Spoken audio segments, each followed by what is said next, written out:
Welcome back, everyone, to News on the Flipside. You just heard having a little Christmas music going on there. Yes, we have fun Christmas music. Yes, well, Yes. I can play you some Jingle Bells, but I'd rather play it by by one of the orchestras or something, or one of the rock groups. Hey, welcome there, Dragon. How you doing there? Okay, if I can't, we're gonna have this with the earbud all night issue. I can already tell. It's gonna be one of these kind of nights. Oh God, Jesus, people! How can I hate to even lead with this? How can you have the lowest poll numbers in the history of the United States when your campaign guy you're running against, they're trying to put in jail? Every time we turn, we're gonna put Trump in jail. We're gonna put Trump in jail. We're gonna put Trump in jail. But yet he's like 14 points ahead in some places now, 10 in a lot of places. Even in ABC, NBC, CNN, CBS, Harvard polls, he's up 6, 7, 8, 10 points. I mean, Joe Biden has hit the lowest approval rating of any president in the United States at 32%. Oh, wow. And today he was at 36 when I heard it earlier today. And he said he's just plummeting. It's like it's a free fall. Well, Colorado didn't help that. Well, because what did Colorado think? I mean, okay, we'll go over this real fast, people. Remember, everybody forgets this, but Congress cleared Trump of insurrection. Remember when they were trying to impeach him in the whole 9 yards? He was cleared of insurrection by Congress. So how can Colorado do this? Plus, the D.C. charges based on January 6th, none of this is for insurrection. No, none of this is about insurrection. Go read the charges for yourself. So there's nothing that Colorado is basing this on. There's nothing there to base this on. A lot of people saying the Supreme Court's going to rule 9-0 because it's just ridiculous. Right. We're going to find out. Well, the Supreme Court's not going to hear it real fast, and the rule is that they have to leave him on the ballot, regardless of what's going on after January 5th, until the court makes a ruling. So they can't take him off before the court makes a ruling. So we'll see what where they that thinking. I mean, when I heard that, I'm like, come on. I was like, did they have a bunch of snow up their nose or what, brother? You had 14 Democratic states try this. It's failed in like 7 or 8 of them already. I hear California wants to do it. Yeah, everybody wants to because they're losing. There's no shit and prayer in hell that they can win this election. It's over with. The election is already done and over with for them. It doesn't matter if Trump runs or not. There will not be a Democrat in the White House in the next 4 years. It's over. There's nothing they can do. And even if they think, I was listening to a friend of mine the other day, well, we get Newsom, man. Newsom can run, man. Newsom will give him a little cocaine and Newsom can run. Well, you know what? Newsom is a really good speaker. But his state is one of the suckiest, backwards-ass states in the union. Everybody, California's great. Well, really? Crime rate, third highest in the nation? 2 million people a year vacating their place. Actually, it's about 800,000 a year, but still. 2 million in the last 2 years have vacated the place and left and going to other places. They expect 3 million in the next year and a half to vacate the place. If they keep up like that, Texas will become the number one most populated state within the next 10 years. It was forecast to be the number one most populated state within 30 years. It's already up to like 32 million or something. Wow. And so, well, everybody forgets that Florida passed up New York and got more votes now. Oh. Yeah, New York's going to lose some more votes and Florida's gaining some more votes because Florida's growing like freaking weeds, man. And somehow or another, my liberal friends that are moving there are not freaking out and staying blue. They're not really going red, but they're like, look, everything works really good here. Why get up? Right. You know, I mean, really, that's what it comes down to. Why F it up? I mean, whether you like DeSantis or not, the state's doing really well. I mean, its crime rate, I think, is 26th or 27th. It has no income tax. The unemployment rate is the lowest in Florida's history. I mean, why F up something that's not broke? So, and that's how you look at it. And then the last 2 times Newsom debated DeSantis, he got his ass kicked. Yeah, he did. What I loved about it was I'm listening to NBC. Oh, no, Newsom gave it to him. Well, you know what? What was funny about that is NBC National did not say that, but NBC Local said that, you know, where in California, they were saying it all over the place. But when you listen to NBC National, they were more like, no, well, you know. And then when DeSantis tells him, Well, you know, Governor Newsom, I know for a fact that you have a condo on Miami Beach. So in Florida, no, I mean in California, nowhere. He said, man, I hear you spend a lot of time down here. Ass. And now poor Disney has both Elon Musk and DeSantis on his ass. He's probably wishing he never came back and took this job. No, yeah, man. I mean, I don't think there's going to be a Disney anymore. No, there will be. They just got to get their shit together. That'll never happen. So what happened? Hold on, Denise. So what really went on, Denise, is a couple of years back, there was a lady. I don't know if she was a lesbian or not, but both her kids were sexually challenged. It's a polite way of saying it. Okay, I think one was a transvestite and one, anyway, both were gay. So that's where she got the idea to hire all gay people, transvestites and all gay people, to run Disney World. Really? I mean, how, first off, how could she have not thought parents are going to freak out? I mean, you know, look, I know we're supposed to be this open society and we all love each other, but that's bullshit. We don't. And people are already iffy-skiffy about transvestites to start off with. No, you know what, Johnny? They're not as iffy about lesbians as they are about transvestites. I don't make the rules, and I personally don't care about either one. But I find it just ignorant. Well, to answer your question again, Denise, Trump, believe it or not, has had a big upsurge in gay voters, black voters, and Hispanic voters. Well, he's going to break his own record. He last election he set records for black and Hispanic voters, and even Jewish voters, the highest it had ever been for a Republican. They're going to even be higher this time. Yes, they're going to be off the roof. No. I don't how can I say this nicely? I got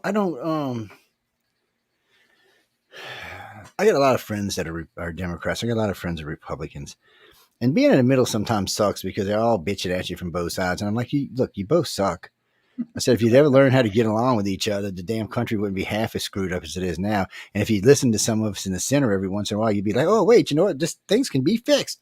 But no, that's not what they want to do. No. I will later in the show, I will pull up some of the latest polls on Joe Biden, but they're horrific. They're horrific. And so I was listening to 3 different lawyers talk about if Trump could lose all of his cases and still be president of the United States, because none of them would keep him from being president. Well, how would you be a president from jail? Well, you see, this is how this would work. So he would win, he'd be in prison while he won, and then he'd pardon himself and he'd be in the White House. I don't think Joe Biden is in the White House, is he? I don't know what Joe Biden's doing. I mean, I am confused about some. I told this to Linda earlier today. The military seems to be on the ball right now. Mm-hmm. Well, we know Joe Biden can't be running it then. He just can't be. Right. So somebody else has to be running what's going on. Carolyn, I don't know. I mean, frankly, I have no idea who's running the country right now. Some people say it's Obama. Some people say it's Mrs. Biden. Some people have got other people that says it is. Some people have said it's just been different people that have been on the White House staff, just different ideas being put together, and they all just kind of agree, and that's what goes out. You ever heard young and dumb? There's a reason why we say that. No, there's a reason why we say that. Because you can be brilliant at 26. But without living, there's just certain things you do not understand. True. True. You just have to live life to know how some things should work out. Yep. Well, it's like the politically correct thing. So let's all get politically correct. Well, politically correct is the stupidest thing I've ever heard. How are you going to be politically correct? So every time that you have to specialize on someone's rights, you're taking away rights from someone else. Oh, yes, you most certainly are. So how does that work? And then what happens when white people drop below 48% population in the country? That makes them a minority. So are they going to get affirmative action too? Because if not, that would be racism. Right. It's going to get very icky skicky. So what's going to happen is either they're going to have to give it to them like they do everybody else, or it'll all have to be taken away, and that'll be the end of it finally, once and for all.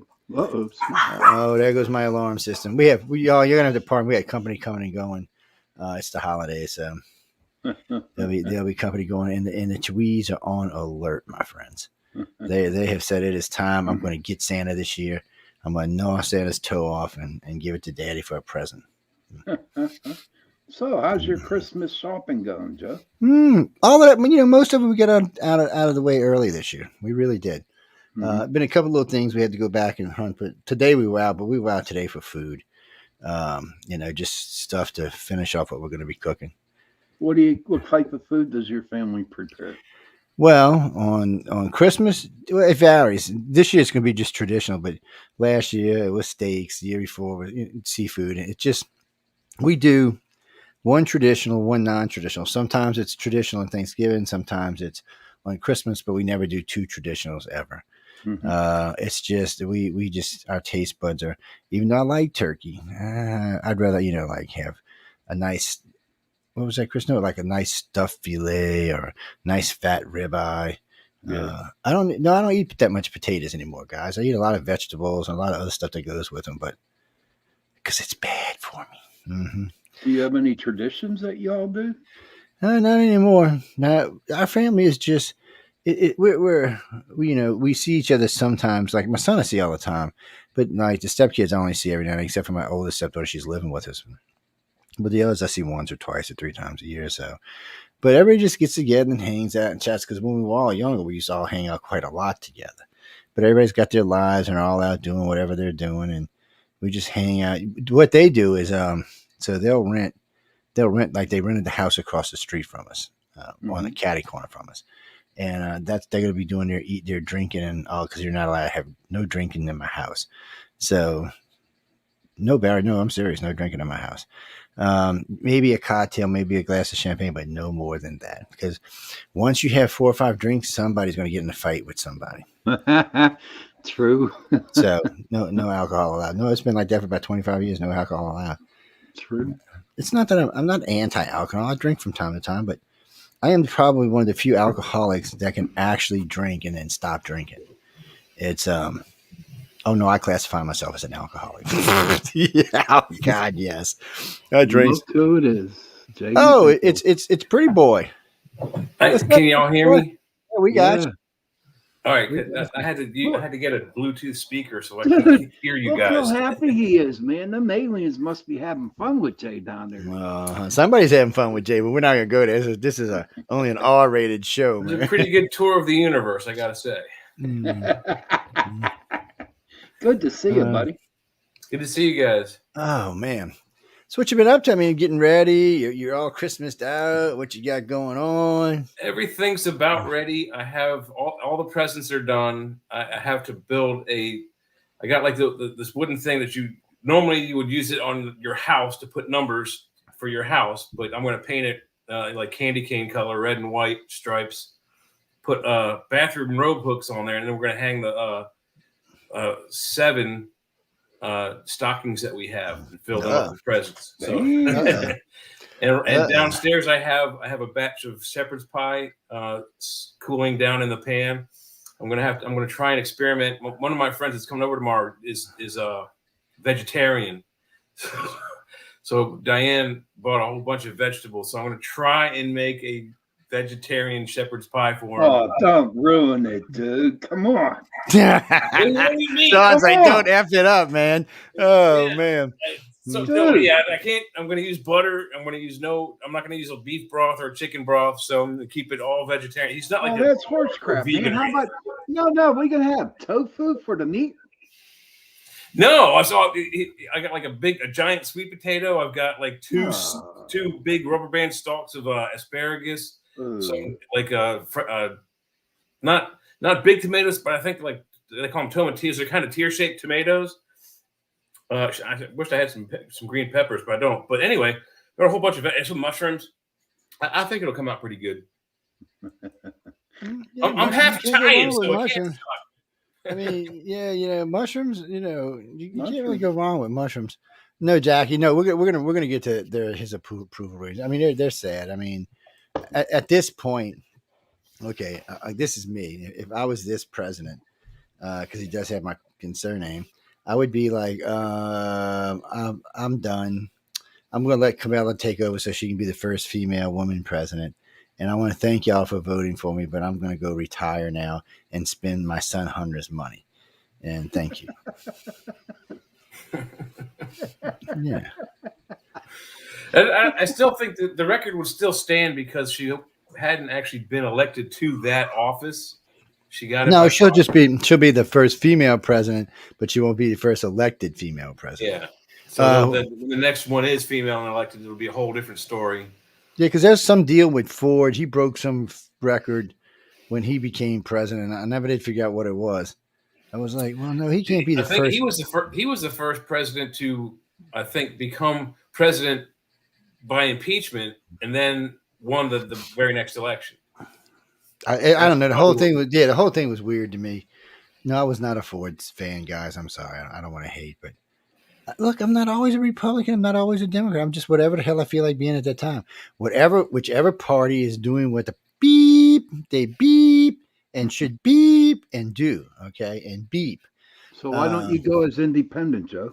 Because independents bite. They're wishy-washy. Don't never do anything. Just whatever, man. I'm just an independent, man. I'm get high, man. It also depends on the state you're in. Like where we're in, the state we're in, Sean. If I wanted to be registered as a libertarian, for example, when I moved up here 2 years ago, I would not. I could vote in the primaries, but not the presidential election.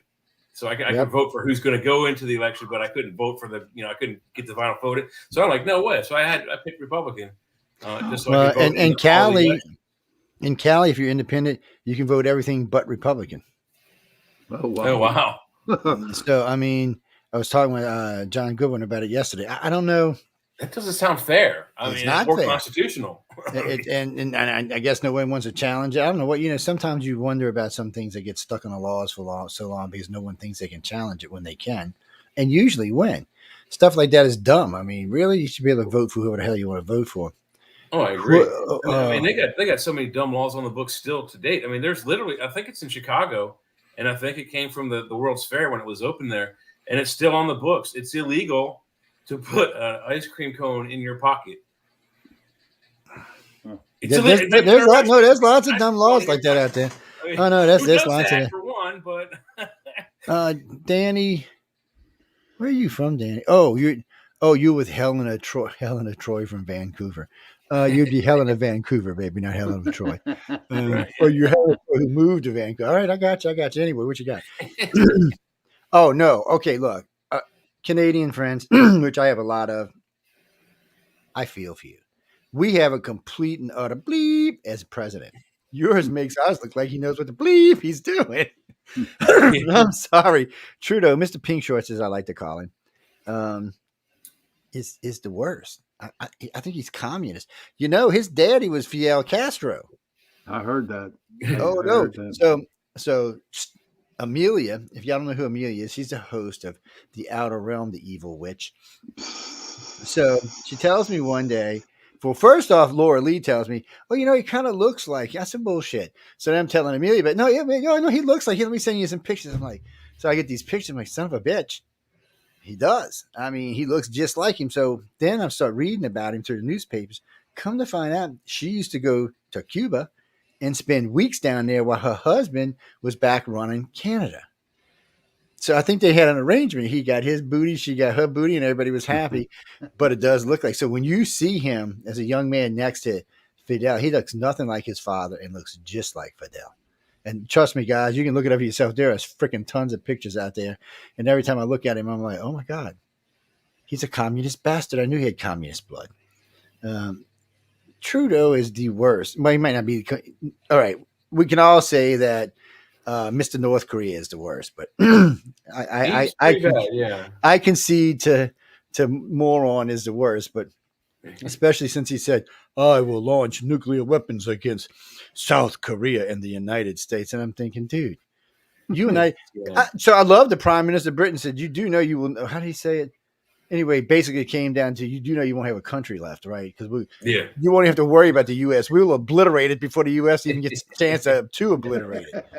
I was like, No, we probably got a Los Angeles boomer sub sitting off the coast right now. Anyway, oh, speaking of that, tomahawks over there. so speaking of that, the Chinese got a new class sub went out today. Beautiful submarine, by the way, beautiful sub.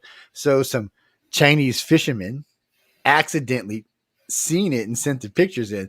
You know, bullshit, because that's so would have sunk them bastards if they didn't want it seen. That was a photo. Yes, ladies and gentlemen, that was a photo op for China's new advanced sub. It's badass looking. I'm not gonna lie. I wouldn't want it to go up if I was it. I wouldn't want to go up to Wolfpack, but but see, y'all misunderstand when people tell me all the time, "Oh, Wolfpack, one of those stuff." No, that's what's called a pack. They're like killer whales. They hunt in packs, and Operation you're not. Three or more. If they get a sniff of you, you're gonna die. It don't matter how good of a sub captain you are, you're gonna die. Yes, you're not gonna get most of our subs, Joe, can engage their. I don't know about this new Chinese sub, but all of the Russian subs, we can engage them before they even show up as a blip on their sonar. So if the Chinese sub is hear us before they get shot at. Well, if the Chinese sub is true to all the rest of its ships and its aircraft carrier, they're how can I say this nicely? Their standard of excellence is not up to ours.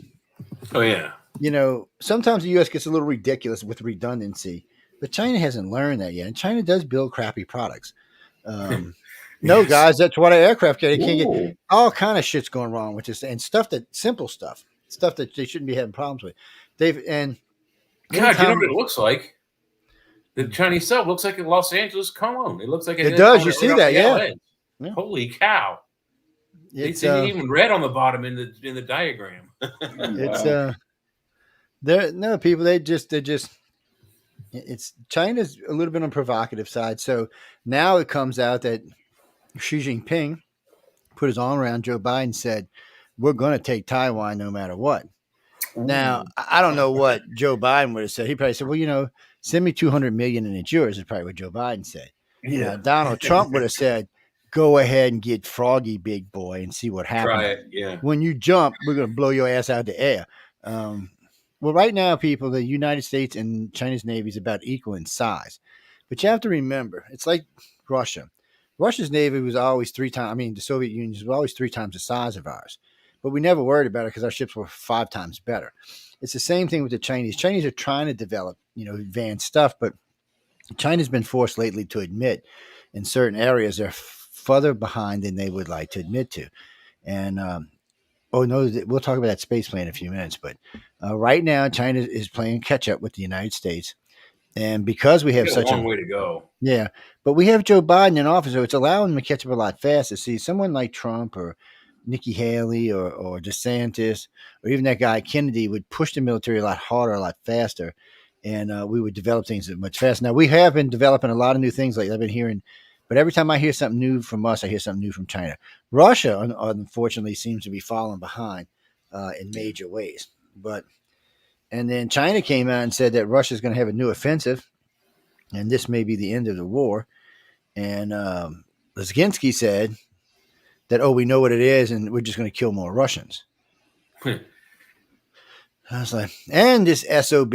Okay, people. Now, it's one thing when your country gets invaded and you fight to take your territory back. But now, and I told people this was going to happen, I said he's been knocking out AAA anti-aircraft things, guns along the places and missile places and tracking stations deep into Russia now. He's got them, I think they said, up to 15 miles inside of Russia. And since the Ukraine borders Russia the way it does, that's a good distance inside. Well, they started sending UAVs in and blowing shit up. Yes, UAVs are just remote vehicles carrying a lot of explosive. Now they're flying them in because Russia can't see them anymore. And they're probably flying around 500 feet, so they can't even get them on any regular radar around the area, and they're just blowing shit up. Yeah, UAV is unmanned aerial vehicle. So usually remote controlled. Yeah, usually remote controlled. So I don't know, guys. It's a bad thing right now, and I guarantee you though, you watch. I will bet you money the day if Trump wins and he takes office, the day he takes office, we won't hear from Kim Jong-un no more. And I'll bet you within a few months we'll be hearing talks of peace coming from the Putin camp. Yep. I Wow. wouldn't be surprised at all if we Really? start hearing, oh my yeah. God, yeah, Putin's afraid of him. Yeah, because Trump may go ahead and say, you know what, I'm tired of this war.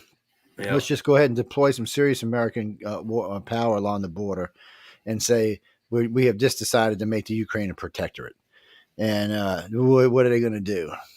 Start a war? What is they get their asses kicked? We're not going to give them back Crimea, and they would just and then they would shit. And something America needs to start doing, and not just for us, but for the world. When we take a territory now, we just need to keep it. We don't need to be mean to anybody. Say, look, it's yours, but you're going to be part of the United States now. You can run it, but you can have your elections and freedoms and all, but you're going to now be a state or a territory of the United States. No more, because if we would have held from what we had after World War II, which was almost 2/3 of the world, and kept the stuff we've taken in recent years, we would have control of 80% of the planet. Screw Russia, screw China. We'd have half of China. We would have at least the better half of the northern half of South America. We would have probably Canada. There were a lot of places where we had bases and stuff. If we had kept all that we were on after, most of Europe would have been ours. Half of Europe would be ours. Yeah, France, Spain, Italy. They would all of Italy. Yeah, all of Italy. The whole. So I mean, so the point being is, it would be a different world today, and instead of there being an EU, these people would be joining the United States, which is how they should be doing. NAU, the North American Union. So, well, I mean, they could change it to the Terran Union for that matter. It doesn't really matter, but they really need to start doing this, because if not, this bullshit that's going on is going to keep just repeating itself. I'm old now, and I've watched this repeat so many times, and I don't want my kids and grandkids and because sooner or later, it's going to keep repeating until somebody drops a singularity bomb and it's over with. What's that, Mark? What's a singularity bomb? Black hole bomb. That's what it is. Well, you see, y'all are just assuming nukes, but in 2 decades and 5 decades and 10 decades, somebody might come up with one of these. We may have some of those things that were in Star Wars, like those gravity bombs that they make such a wave that they'll break asteroids into millions of pieces. Just imagine I can't wait to put one of those off outside of our planet.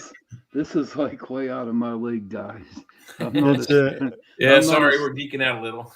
No, we're going back to the news now. Oh, wait, hold on. I wanted to bring this story up and I lost it all together. It's where in the hell did that come from? And sometimes my computer just wants me to read what it wants me to read, not what I want to read. I'm like, look, computer, that's not what I want. So what it was, -3 Russian bombers. Ukraine set another deadly missile ambush and shot down the trio. Shot down 3 Russian bombers. Oh, shit. You got to be kidding me, man. You got to be kidding me. I don't even know what to think about. Is that Reuters? That was, who is that from? Let's go back and see. Where was I? I lost the damn page now. Hold on. I know it's on one of these. It's not on this one. It's not on this one. It's not on this one. Where the hell is it? Well, it was on one of these pages I was just on. Sooner or later I'll run back across it. I don't know what I did with it. We need to get Joe another computer so he can keep all the news stories. Well, I got so many pages open right now because I'm going through stories while I'm talking to y'all, and some of them are on Edge and some of them are on Google, so it gets a little weird when I'm crisscrossing between them. Let's see, what's this one? Biden, Obama, we don't care about that. No. Russian and U.S. headed for major escalation. Yeah, if y'all leave stupid Biden in office, there's going to be one. You can change 2 of those names in there and say that Israel Hamas are up for an escalation, or Israel Hamas in America, but all of this situation is not good. China's top secret space plane is releasing signals over North America. Uh-oh. We might start taking a dim view to that shit. It's just give that to Elon Musk to take care of that. Don't get him started, man. Elon's like, he's insane with his stuff lately. No, people, Elon's got it. I don't know. He's just one of the guys that's really got his stuff together. He's your god. You know it. He's your god. I love him. He's not my god, but I love him. He's my man crush. If he was a girl, I'd be like, Elon, marry me, baby.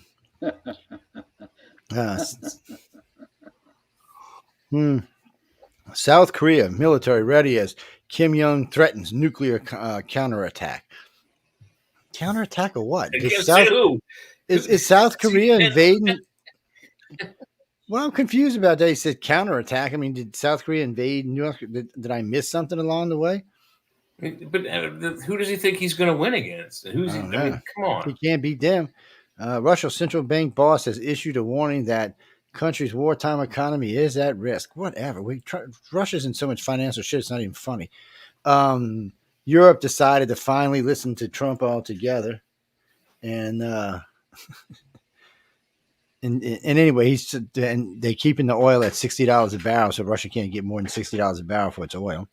It should actually be lower than that, but then if for some reason the world supply drops to that, then theirs has to drop to $40 a barrel. They're torturing the hell out of Russia when Russia was getting $100 a barrel before. That's a significant amount of money. Donald Trump warns Americans of undercover spies being sent by the FBI. I wouldn't doubt that. I wouldn't doubt that at all. Well, yeah, we done found out how many there've been, so why would it be different? I mean, we know how much the FBI went and talked to how many social media groups? Many. Now, White House unveils strict hydrogen regulations and victory for environmentalists. I'm sorry, go ahead, Sean, what were you saying? No, are the IRS still allowed to carry guns? The agents? Probably. Probably. I don't know why they wouldn't be. Yeah. I haven't never heard that it was repealed. Okay. I don't know why they need one, but I'm sure they have. I'm sure they have their damn reasons why. Well, I mean, some people you could probably, but that's what we have the FBI for, and people like Elliot Ness. We don't. I mean, well, I don't know. As long as they're every 6 months qualified on their weapon, and they if they fail, they get the weapon taken away. That's what most police departments how they run it. If they do that, I'm fine with it. Hey, real quick, Vince Wilfork, the double glasses are killer. You're giving me glimpses of Dog the Bunny Hounder. Been listening to you guys. Keep it up, pals. So, I keep trying to lose my voice tonight. So why would the White House put strict regulations on hydrogen? I thought hydrogen was good for the environment. It says, and this is a victory for environmentalists. This is batteries in electric cars. I would think electric cars were more worse for the environment than hydrogen. I mean, like I said, some of those hybrids that have the hydrogen cell batteries, they're I don't know if they're any worse, but we've talked about before how most electric cars, their carbon footprint is bigger than a gasoline car. Yeah. Well, hydrogen seems like, I mean, I know a lot of people, banging hydrogen the whole time because there's no pollution from it. It's easy to make hydrogen. You're pulling it from water. It's not a big thing. You can set up a hydrogen station anywhere. And I remember watching those videos when I was a kid in the 1920s and 1930s when there was big protests all across the United States because nobody wanted a gas station on their corner because they're going to blow up and kill each other. But of course, that never did happen. And it's the same thing with hydrogen. There'll be safety systems so it doesn't happen because everybody's like, there'll be a hydrogen bomb on my corner. I said, no, that's not exactly how that's going to work. Yeah, and, people are scared about that kind of stuff because they watch Hollywood and you see a gas station explode and it takes out like an entire city block. Now, there's a gas station not 100 yards from my front door, and if it were to explode, it would probably knock out all my windows, might get the roof caught on fire from debris flying over here. But they bury those tanks so far under so much concrete that it's likely not going to destroy the entire city when it explodes, if it explodes. Yeah, and then they are buried pretty deep. I mean, they're down there enough that they're like 20, 30 feet down. A few years ago, they redid one of the sheets that was on my way to work, and I drove by it in the morning. I got like a breakfast sandwich. I went to work. I came back the next day just in time to see a giant crane arm go whoosh and knock the building down. And then over the few weeks, they dug out the old tanks for the gas station, and they cleaned up all the dirt. They put in new fill dirt and some kind of like really thick, like almost canvas, but I'm sure it was thicker than that. Canvas, like a liner, like a pool liner. And they were 30 feet deep when they put the actual tanks in there. It was amazing to watch. Oh, this poor guy. Russian commander has been fired after crash a prize Panzer missile system into a railway bridge in St. Petersburg. Wait, Panzer isn't that a German tank? Yes. I'm probably saying it wrong. It's more like Panster, actually. It's Pantsir. So I was saying the same thing, Jay. it's a World War II. They're using World War II technology. Oh, No wonder they're losing. I mean, come on, was your commander high or something? you know that with after the perestroika, almost all of those high end generals and officials of the government, they got in good with the mafia. So I wouldn't be surprised if half of them are high on drugs right now. Russian troops calling drone jammers bullshit. More and more Russian vehicles have drone jammers. Ukraine's drones blow them up anyway. Russia's just having a bad time with this war, man. They're not doing well. But this is a good thing for Russia to do if they decide to get into a big war. This way they can get their shits and bad things fixed or something. I don't know. What I think is also funny is if I'm not mistaken, we talked about this several months ago, Ukraine is getting their drones from Iran or Iraq, one of those two countries. I think it's Iran. I think it's one of those two. And you're talking, a first world country getting its technology from a third world country and beating the crap out of another first world country. I think it's amazing. It's funny as hell. I know it is. It's like the Three Stooges. It really is. So I was confused by something today. So Japan is selling Patriot missiles to the United States to give to the Ukraine. No, wait, isn't the Patriot missile system our system? We built those they were the big thing in the 70s. Every TV show grabbed that stock footage of a and I know ocean. And I know we've updated them. Well, I know we've updated them 100 times since then because of Israel wars. Well, I'm sure we have stuff that makes them obsolete too. I mean, the Tomahawk can go either vertically through a torpedo tube or straight through, or horizontal through a tube, or vertical through a missile launch tube. I mean, think about that. Launching something the size of a Polaris out of a torpedo tube. I've seen them. I'm seeing them. We had some really cool naval weapons in the 80s and 90s. Yes, we did. The Sea Lance was very cool. The harpoons were even cooler, but we had the Mark 48 torpedoes, and then somewhere in the 80s they had the ADCAP where they didn't double the speed of it. They only raised the speed like 2 or 3 knots, but they doubled the range of it, so it could go twice as far away from the sub once it was launched. Damn. They weren't stupid either. They were smart devices. Real quick story. I was stationed in Holy Lock, and we were loading missiles onto a submarine, right? And what happened was on the crane, the cable broke. Okay. And it fell back down into the silo. And oh my God, they banned us from going on, they were telling us not to go on shore until about 2 weeks later. Our captain kept us on board. It's a true story. And then they came back begging for us to come back on shore. Yeah. But that was scary as hell. Yeah, I'll bet that made a loud noise. That did. Scared the shit out of everybody. Mm-hmm. You get that weird shit happen sometimes. Was that Clara? I've seen some weird stuff happen on carriers. I've actually seen some weird stuff happen on carriers that, well, frankly, I'm surprised anybody survived this shit. Did you see Christ Brings a Sword? He says Zuckerberg is building a $260 million bunker in Hawaii and has all his workers under non-disclosure agreements. Oh, I don't doubt that. In Hawaii, it's floating on the ocean. You don't have far down to go. I mean, you go down 20 feet and you're hitting ocean. It's never heard of that. I never heard of that. Well, I'm sure a lot of them have underground bunkers. I mean, I'm sure Elon Musk does, and Elon Musk got underground tunnels and shit. Now he's got stuff in space. Elon is going to be one of the ones that survive when whatever hits the fan comes. But it's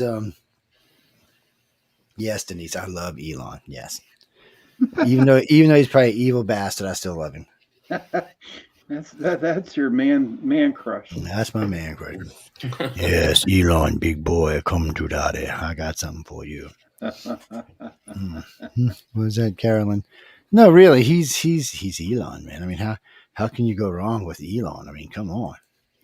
He's wealthy and funny and rich and more wealthy and shit. And more wealthy. I don't even know what to think about that. No. he shit. You mean pay off my bills? That would be like chump change for him paying off my bills.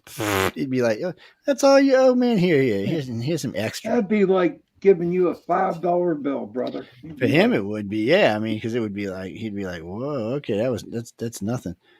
No, guys. I mean, what do you mean? How much I owe? I probably owe I don't know, with the house and the cars and bills, 400 or 500, somewhere up in that area. It's if you had the station, that's different, but I'm talking about personal stuff. 4 or 5, yeah, that would be nothing for him. No.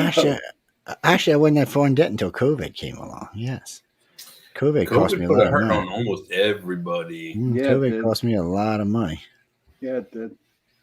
Yes, it did. Actually, I will look them up in just a second, Jennifer. Hold on, give me a second. It's Oh yeah, I did like the one NASA. NASA keeps posting these. NASA might have found a new habitable planet. Oh damn, NASA! That just made me so hot. Oh yes, baby. It looks pretty. It looks pretty cool. It does look so. You know, James Webb, basically, in case y'all didn't know this, the James Webb Telescope pretty much broke cosmology and physics and several other things because it's changed the way we look at the universe and maybe how even the universe was formed. We're learning things that really challenges the Big Bang Theory immensely. It's really not holding up anymore, so they're looking for other ways and other theories. But it also, when it's beaming out into space, it also runs itself through planets' atmospheres and stuff like that. So a lot of times it can tell what chemical makeups are in it. So when it finds certain types of chemical makeup, then it really, really thinks there could be life there. Just because they find water and oxygen or water and atmosphere and heat, they don't always think there's life there. They just these things are something. I forgot what they call them, but it actually helps them to know that there's life on the planet. Now, there's a few of them now that they really think there's going to be life there. No matter what we say now, there's definitely going to be life there of some kind. Yeah, they were saying something about Europa recently. I forget what they said, but it was one of the. It might have been one of the. It might have been Europa. It might have been Enceladus. What's the other? Yeah, Enceladus. That's the one. One of those two, but they said they had detected one of the building block amino acids. Yeah, that was Enceladus. I just read the article again the other day. Was it Enceladus? Okay. Yeah, it was Enceladus, and that was the article that came out, and they said, but then when they landed that probe on which one was it? I can't remember if it was the one around Saturn or if it was the one around Jupiter. It landed and they saw something under the ice. That's Europa. Yeah, so they're still a little, so there's a couple of times that NASA's seen things or had things up close or close encounters, not like what we consider alien close encounters, but a different type of alien close encounter. Yeah. It's NASA's finally going, okay, you know what? There's other things in space besides us. Yeah, and I've known it for years, and I don't know why other people aren't like amazed by it. But the bulk of the scientific community, including NASA, are 99% certain that Venus has life because the atmosphere is rich with carbon gases we breathe out. In the upper atmosphere, they've been talking about it for, I don't know, 3 decades now. Yeah, greenhouse gases, but they're from a biological, not mechanical source. So if it was from a mechanical source, it would be even more amazing. Oh my God, they have gasoline machines down there. Who's down there? But we're pretty certain there's life there. Yeah, well, they found a big chunk of the certain parts of the atmosphere in Venus is almost just like Earth's. So it freaked them out. And then they noticed because of certain concentrates of oxygen and other things in the atmosphere, they realized that there must be some type of life. Now, I've seen all kind of like pictures of like balloon things floating around in the sky and shit like that. And, things that look like with balloons with little tentacles on them. I mean, they've showed all kind of stuff, but no one really knows, but they really do think it's there. So it's no more that, we don't think it's there. We just don't know what it looks like. That's the difference now. We haven't figured out what it looks like, but we do think it's actually there, which is actually kind of nice to know that they're actually getting intelligent again. Yeah, What's we're that, not Jimmy? alone, even in our own solar system, which is amazing, and it So freaks me out. why have we not gone and go try to land on Venus? Oh no, we can't land on Venus. You can't. The pressure. Well, first of all, what did we send? Was it the Viking 1 and 2? Both Yeah. met with unusual circumstances and utter failure. And Yeah. I think the first one was the only one that really sent any clear pictures. And one of the pictures that was actually broadcast out, it shows like the shadow of something else behind it, possibly another ship that had crushed it. But we can't go into the atmosphere. We don't have devices to.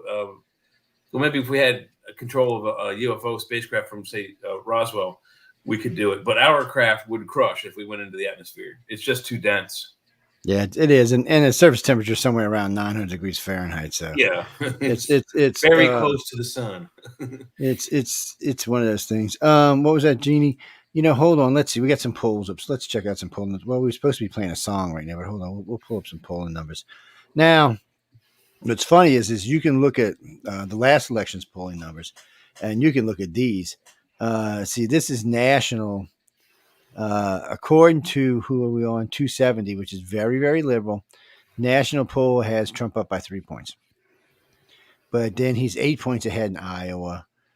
He's only 6 points behind in New Hampshire. He's up in Pennsylvania. See, last time in Pennsylvania he was 12 points behind.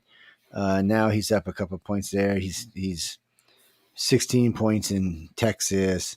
He's 8 points in Arizona. He's 7 points in Georgia. He's 5 points in Michigan. He's 3 points. Illinois? What was that? Illinois. Let's see if I can find Illinois. Where is it at? Indiana. Kansas, Idaho. The hell's that? Where's the hell's Illinois? I guess they just tossed them to.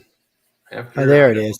So Illinois, he is what is that? 34-6, and he's 9 points behind in Illinois. Okay. I'd be surprised to find out where they took these polls, particularly in Pennsylvania. I'll bet they didn't get those polls in the 5 Democratic cities that tanked the election for us in the last election. Yeah. Well, what do we got, Jay? We got Allegheny County, and then we got Philadelphia, right? The 5 that flipped the vote from Oz to what's his face and just lost the senatorship was York, Harrisburg, Pennsylvania, Pittsburgh, and Erie. Oh. Those 5 cities. They were the only blue parts of the whole state. Everything else, all the counties voted red. And those 5 cities, they're big cities. I mean, Pittsburgh's huge. You're up there. Yep. Those 5 cities were enough to overwhelm the other 70-some counties. There's 72 counties in this state, and 5 of them won the election. 5. It happens sometimes, though. That's gross. It shouldn't happen like that. Melinda, yeah. No, I just brought up Real Clear Politics, so we're going to go over their polls in just a minute. So right now on Real Clear Politics, which is definitely a liberal site, currently. Oh no! Hold on, I'm going to tell you where they're pulling from. So this is Gallup. This is a Gallup poll. Joe Biden's approval rating on Gallup is 39%. That's what his approval rating is. Disapproval rating is 59%. That's pretty bad. This is Rasmussen reports approved 46, disapproved 53. I'm kind of surprised that you would see 46 anywhere right now because the current polls. Because remember, these are a couple of days behind. I would really challenge anything that high up. Anything above 40%, I would actually challenge. Let's see here: Trump versus DeSantis or Nikki Haley. He kills both of them. We don't really care about any of that. Well, no, we don't care right now because Trump's the front runner by far. General election, Yahoo News. Now, Yahoo used to be a very independent place. They're very liberal now, but Yahoo News has Trump and Biden tied. Hmm. Hmm. I don't know, people. Do y'all believe that? Nope, not at all. Not for a second, but I knew they're both going to be the front runners for the election, so it doesn't surprise me that people are fudging numbers to make it look good for one guy or the other. Yeah, so And then the best way to be neutral is to make them both even. You know what I mean? So Yahoo News has to admit that Joe Biden's current approval rating is 37%. But yet somehow up there he's tied with Trump. You got to wonder about that. And then down here it says generic congressional vote: Republicans 42, Democrats 43. I'm having an issue with that, but we'll just let that slide. It's not that important. Well, it's not at the moment. It's really not at the moment. So the Iowa poll coming up: Iowa, Trump's 48. He's 10 points ahead of Trump Biden. It's but they give you a lot of other stuff, people. So I'm not giving y'all the independent. So to help y'all, so you've got New Hampshire, Trump versus Biden versus Kennedy. So Biden's got 49, Trump's got 40, Kennedy's got 8. But you see, they're not taking that's right. So it's more like Trump's got 45 and Biden's got 43, because the 8 that Kennedy's pulling is going to come from the Democratic side. It's not going to come from the Republican side. And right now they're pulling it from the Republican side. Yeah, so it's BS. Yeah. Quinnipiac says that Biden is 1 point ahead of Trump. But in a general election with Trump, Biden, and Kennedy, Trump still loses by 2 points, Biden 38 and Kennedy 22. So they're trying to say that Kennedy is going to take. Remember, ladies and gentlemen, Kennedy's a Democrat who went independent. He's not a Republican. Republicans are not going to vote for this guy. Yeah, so you're just seeing bullshit. So any self-respecting polls, you'll see when they have the three together, Biden's always way, way, way down because Kennedy's pulling so many votes.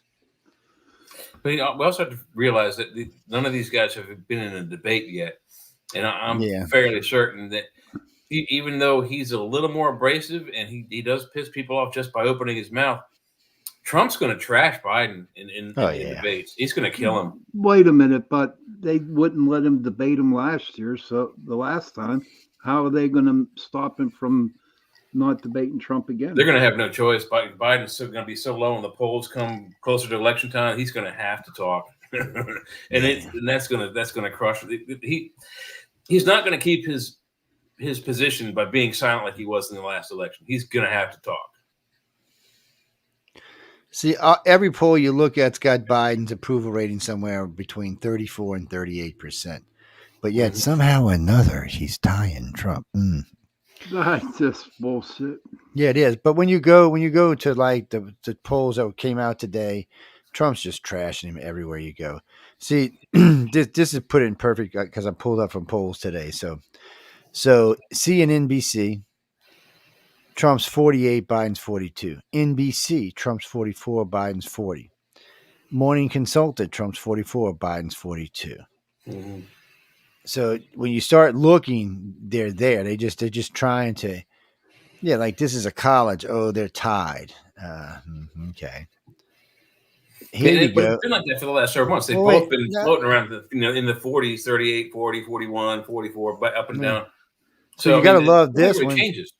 So this is Muhlenberg, Trump's 41, Biden's 42. DeSantis is 39, Biden's 41. Nikki Haley is 38 and Biden's 33. Damn. Wow. I know. That's what I said. Nikki put an ass whipping on him. New York Times. I mean, you could put Biden up against a pet rock for president, and the pet rock's going to win. Yeah. He's got that much charisma. New York Times has a Biden's approval rating at 38. CNBC has him at 35. NBC has him at 36. Monmouth has him at 36. What is this? Oh, Congressional Job Approval Rating. What do you think that is? 41. What do you think? Give me 38. 38. 16. Whoa. 16. 16. Whoa. Disapprove 78%. Holy Wait, shit. how do you get an approval rating of 16 and a disapproval of 70, whatever? Should Yeah, be like 78. Shouldn't it be 84? And they average. They got some. Holdouts or something. But Holy crap. Or some yes, no, maybe answers in there. I don't know why. Huh? No, Carol, my voice been off all night for some reason. Okay, here we go. It's the Monmouth poll. Do you think we're on the right track? 20% said yes, we're on the right track. 70% said hell no, we are not on the right track. Right track for what? Oblivion? Yes. Rasmussen, 30% say right, 65% say wrong. Man, Trump's ahead in all of the swing states. Fox News, Trump 50, Biden 40. General election, Fox News, Trump 41, Biden 37, Kennedy 14. See, that's how that's going to play out, just like that, too. Fox News, general election, DeSantis versus Biden 47-47. Again, Nikki Haley 49, Biden 43. 6 points is still a lead. Yeah. Here we go. Fox congressional approval job rating 19%, 77 disapprove.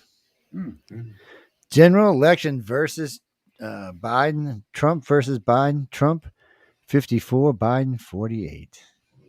Harvard, Trump 44, Biden. And say again, so they added Kennedy in. Trump 44, Biden 30, Kennedy 20. Wow. Boy, so Kennedy's actually putting the screws to the Democratic Party, right? He is, and that's why he left him, because he wanted to run against against Biden, and the party gave him so much shit, he left and became an independent. And now he's going to be the spoiler, just like Ross Perot. He's going to be the spoiler. And he's going to come in. And if you notice, those other very liberal polls are trying to say he was going to spoil Trump, but he's not. He's going to spoil Biden. He's a Democrat. So, does anybody know who he got for vice president, Trump? Mm-hmm. Oh no, not yet. They won't pick that for a while until he wins a nomination. He won't pick a vice president. Yeah, he'll decide who vice president's going to be when he decides, run when he wins. Once they officially decide to back him, then they're going to have to partner him with somebody. Well, don't he have the choice, Jay? Who he wants? I don't think you have to go with what the party gives you. I don't think he chose Pence. Yeah, I mean, he's got some say in what's going to happen, but he's only got some say. So they got to both kind of agree on who's it going to be. I think it should be a separate election. You separate the two offices. You're not voting for a president and a vice president. You're voting for a president, and then the next takedown should be. Because I think it should be that way, because you never know if the VP might end up being the other party. And if you want to keep a truly bipartisan government, have random bipartisan offices. You could have a Democratic president and a Libertarian vice president and a Democratic Secretary of State. Boom. That'd be kind of like scrambled eggs. They probably wouldn't get anything more done than they're doing now, but it wrests the control from some of the randomness that's out there. So if we're having a bad economy, we usually associate that with the Democrats. So you have a Democratic president and a Republican vice president, and the Democratic president is fouling up the economy, making things expensive. You impeach him, you get him out, boom, in comes the Republican vice president. Economy turns around. I just think it would be better for the country if we had that separation where you vote for the president and then you vote for a vice president. I thought that's how it was way back. It was a lot. I mean, I remember when they were, counting votes for both offices, and I mean, way back in the 70s. And I don't know when it changed. When you were a kid, you don't really care about politics. But I do recall seeing that some of those elections where they had separate office elections. Oh yeah. I did not know that. Yes. So another set of polls, 538. So pretty much the very first set of polls kind of went Biden's way, the very liberal groups. The second set of polls, which was also liberal groups, actually went Trump's way. Now 538 says a lot of these we're going to be talking about are liberals or very liberal. Some are conservative though. So anyway, McClellan Associates, Biden 34, Trump 36. He's ahead, of course. Followed on the same day, redone with Harris, Trump 49, Harris 42. Biden versus Trump, Trump 47, Biden 44. And here we go. This is YouGov, the economists on YouGov have them tied. YouGov Yahoo News has Trump 44. Now, remember, we were just looking at Yahoo News on the other page, which was, I think, a day behind this one, and Biden was ahead. So it's gotten so bad that even Yahoo News can't lie and say he's ahead anymore. They have to come out and say, no, he's not. So, okay, Yahoo News. So we've got, we got Trump 41 and, no, stop with that. So Whitmer versus Trump, Trump kills him. Newsom versus Trump, Trump kills him. Biden versus Haley is a tie. Biden versus Trump, Trump kills him. Biden versus Trump, Trump kills him. Biden versus Trump, Trump kills him. Biden versus Trump and Quinnipiac. One of Quinnipiac's, Trump's ahead. I mean, Biden's ahead. Wow, look at that. Here we go again. WPAA intelligent polls. Biden versus Trump. Trump kills him. Trump's tied. Trump kills him. Trump kills him. Trump larger Canadian press. Trump's losing. I'm just saying. Echelon Insights. Trump's winning. Echelon Insights. Haley's winning. DeSantis is winning. Trump's winning. Haley's winning. This is Harvard. Haley's winning. DeSantis is winning. Trump's murderizing him. Trump's murderizing him even more. Harvard, remember, Harvard's one of the most liberal schools you can get, and they simply have Trump just blowing Biden out of the water. They don't even think it's going to be close. What are the odds makers in Vegas saying? Because they have, I think they have a 100% accuracy rate on predicting the president. They have been for a long time, and I haven't heard anything about it. I don't think they've put it out yet. Morning Consult, I think they're waiting to see if Trump's going to go to jail. Morning Consultant. Morning Consultant has Trump ahead. New York Times. Okay, now here we go. Biden is up by 2 points in the New York Times. Oh, wait, here's the New York Times the very next day. Trump's ahead by 2 points. Wow. So that's a 4-point flip-flop in one day. Wow. And that's not surprising. Most of those polls have a plus or minus failure rate of at least 4 points. So, but when you see the New York Times or Harvard putting Trump ahead, it means it's far worse than that because they're fudging the polls. You got to remember, almost everybody taking these polls that we just talked about are Democrats, and they have Trump ahead.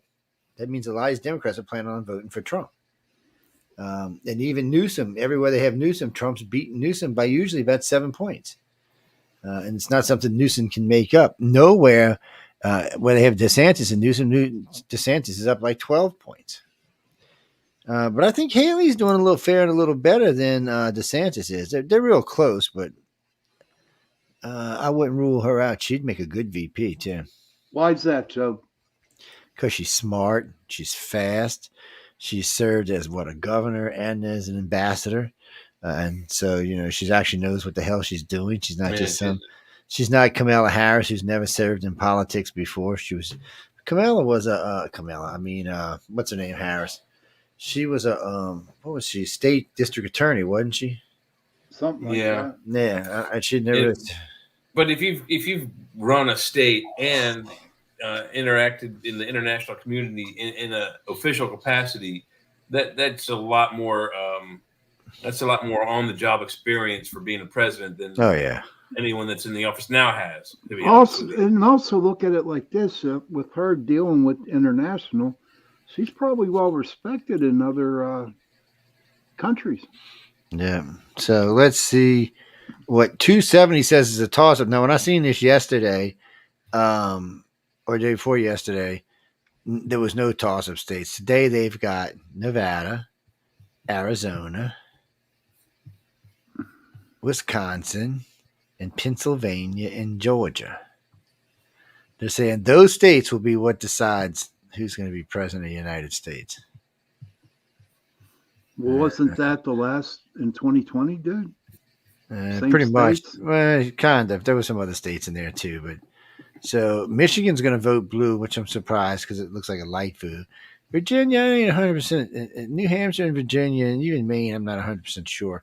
And people forget in New York, Trump pulled 42% of the vote last time. Yeah, and New Yorkers are disgusted with people right now. So, see, that's why I would think with all this stuff going on in Chicago that Illinois would be more under Trump. yeah, we'll have to wait and see what goes on. It's Nevada is, and they're counting on New Mexico, but I don't know if New Mexico is going to go. They might go red. And Washington should go red just because of how much crap they've had in their state. Yeah. I mean, Jesus, how stupid can you be? Well, people, you got all the little upper states where Pennsylvania is the bottom, is probably the anchor state, but you've got Maine and Rhode Island, Connecticut, New Jersey, Delaware, Maryland, D.C. Yeah, those are all blue. Yeah, Maryland is huge blue.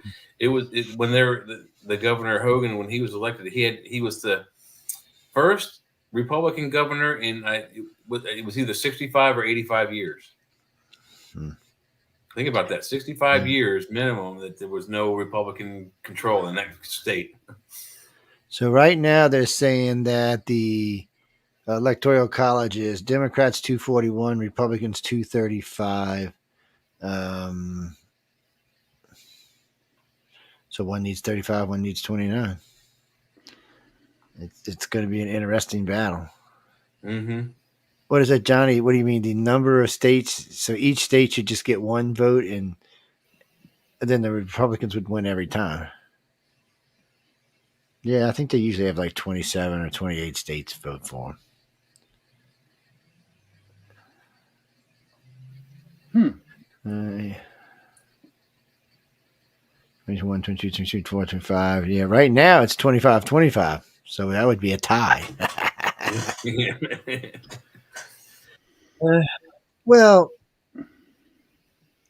there's certain states like Nevada. Last time Nevada went blue, but I don't know. Nevada's going to probably go red this time. New Mexico could go red this time. And if Colorado don't stop pissing off its citizens, they're going to go red.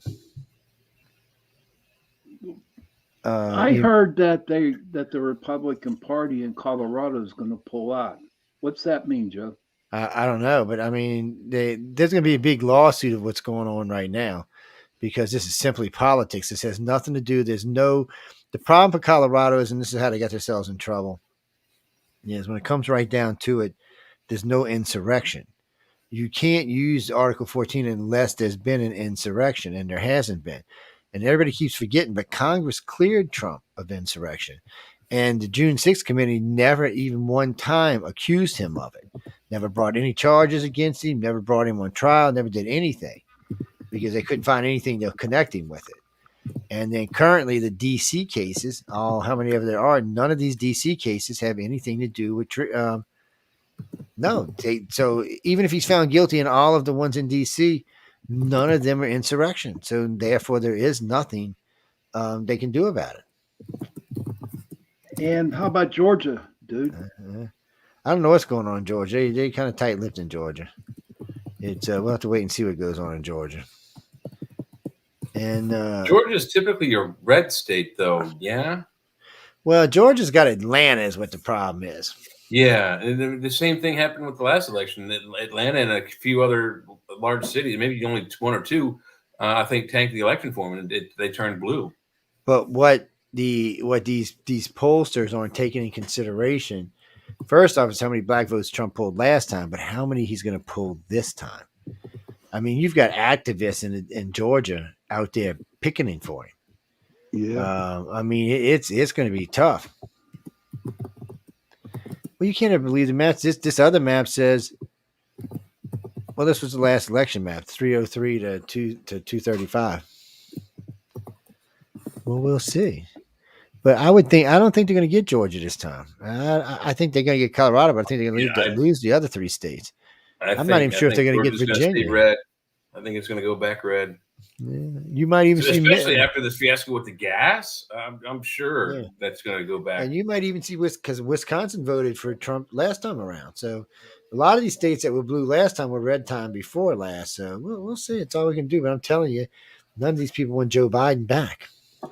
No. God, so I hope not. Jesus. It's going and if they do, that makes them responsible for the countries. Yeah, people are already on their ass. Because the country's in bad shape. Well, no. Okay, well, that's not true. Well. Let me rephrase that. So, if you're in the $250,000, say $200,000 a year or more club, then this is a good economy for you.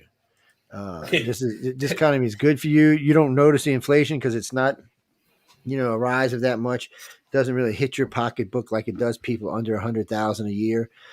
Those people, paying 3 or 4 times it, because it's not you paying 3 times for one product. Every product you buy, it's 3 times what it was just 2 years ago. Yeah. So, for a family who's making, say, $65,000 a year, it hasn't got a raise because everything went up this much.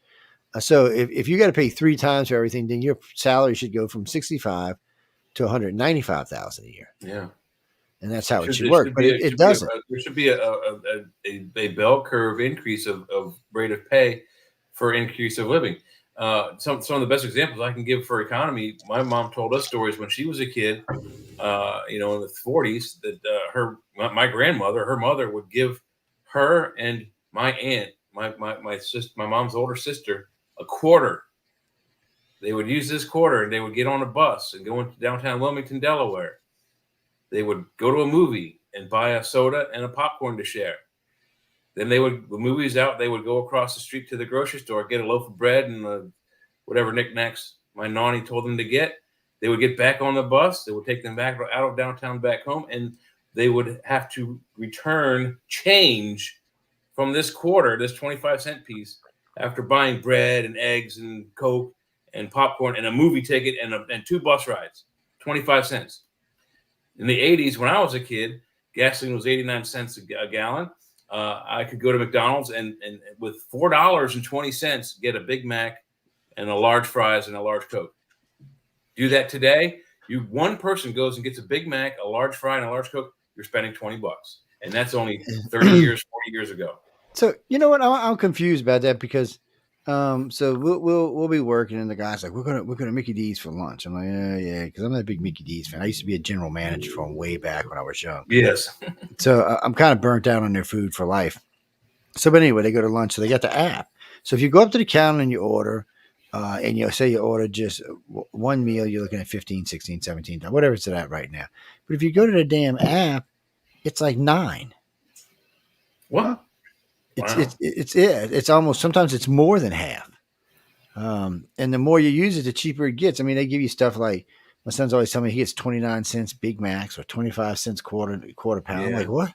So free fries, free fries, really cheap nuggets and stuff like that. So I was like, really? Okay. Don't ask me, people. I'm not a big, like I said, I'm not a big fan of McDonald's. I'm most fast food. I'm not a big fan. If I got to be honest with y'all, I prefer real food. That's all. What do you mean Chinese versus Japanese? What are you talking about? You're talking about Chinese versus Japanese food? We'll have to talk about that on another show. I like both. I like both, so it doesn't matter to me. Anyway, getting back to where we were. First off, Russia, with this big new plan they've got to push in. China's over there talking about how Russia's going to do this and Russia's going to do that. China's sneaking ships and submarines around and spy planes and space planes in the sky. And it cracks me up because the U.S. news is all in an uproar because China's got a secret space plane up there doing all kind of stuff. And how many times does these space planes go up and stay up for 2 and 3 years? Did people forget that we've had space planes in orbit for 2 and 3 years doing God knows what? Yeah, we can't hear the Chinese bitch because none of us is watching Chinese television. Well, I guess you might see it on TikTok, but I doubt it. Oh, you know what? That Australian news channel. You hear a lot of stuff from China and Korea and Russia. Yeah, because they're closer to the action than we are. Well, remember, people, we live in the new world. We live on the other side of the planet for most everybody. The Americas Pact is the Americas. It's North America, South America, North, Central, and South America. For most of the countries here, there's a pact. About trading and fighting and stuff like that. And even part of the Polynesian Islands are in that pact as well. Yeah. So it's a little bit different than it is in, say, Africa or Asia. It's just plus there's so many people living over there. Somebody said, "Oh, there's more people in the New World." I said, "I think you're wrong." I said, "Just China and India make up almost 3 billion." I said, Yeah. "So I'm thinking there may be more people in the old world than the New World." Well, we'd have to do a thing, but I mean, America's only got 400 million people in it. Yeah, and when you have two countries that make up what, 1/2 of the planet, that's what I'm saying. That's a lot. You mean the Americas? I doubt there's more. Maybe 2.5 billion people live in the Americas. The rest live on the other side of the planet. Yes, Asia, places like that. I'd say for the Americans, that we at least have more arable, livable land and less desert. You look at Africa, even Russia. They're not riddled with sand deserts, but they got the steppes of the north in Siberia. It's all unusable land. It's frozen solid. Well, Remy, that's true. If the permafrost melts, that'll all become usable land. But still, what's locked up in that permafrost before it starts to melt? I mean, we're talking carbon, all kinds of other things. What is with this stupid camera tonight? There is and just recently, probably just before COVID, a few years before COVID, one of the steppes, permafrost areas melted, and they found a herd of mastodons that were flash frozen. Some of them still chewing food. All of them with some sort of food, some sort of digestive process in their stomachs. And so flash frozen that they're selling steaks. You can go to restaurants in this area and get mastodon steaks because it's still fresh and edible. Wow. Yeah. I did not know that. That blew my mind when I read that story. I was just like I said, 2020, that's 2019, somewhere just not far ago. People are eating mastodon steaks. I don't know if I want to eat a mastodon steak. I tried emu, and I'd be willing to give. Hey, worst thing is it tastes like crap, and you spit it out. But the experience is done. Yeah, or it tastes pretty good, and you eat the whole damn thing. $200 a steak, dude. Come on. Well, I mean, think about that as a planetary thing. It wiped out an entire species, but that species, now that even though they're dead, can provide us with food. I think that's a phenomenal scientific, discovery. Christopher, you're talking about Japanese beef. That stuff's expensive. I don't. Wagyu beef. The Wagyu beef, yeah, it's Wagyu beef, and I've eaten it on several occasions. When I'm out in LA, that's where we're staying. Most of the hotels we stay at, that's what they serve. They don't serve Angus. They serve it, and I gotta say, I'm not finding it to be. I'm just so for me, it's different. I'm raised in a deep South. We have black Angus. We have grain-fed black Angus. It's not grass-fed. It's grain-fed. The meat is really tender. It's really delicious. Yes. And so the first time I ate Wagyu, I was kind of a little disappointed. I expected more, I guess. Maybe there wasn't enough fat in the particular beef I was eating or something, but because I know out in Cali, they sell the Wagyu fat so you can cook stuff in it to make it taste like that. But for me, I just didn't find that raw flavor that I was looking for in a steak. Well, no, Gene, I'm a salt. For a lot of times for me, a steak is just salt and pepper.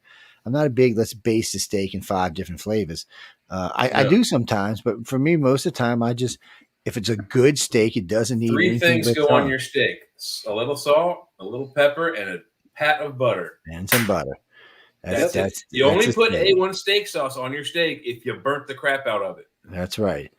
Yeah, I was at a high end restaurant. I mean, I was like 14. I wasn't even that. I was 11. And a guy said, "Do you want steak sauce for your steak?" I said, "Only if it's a horrible steak." And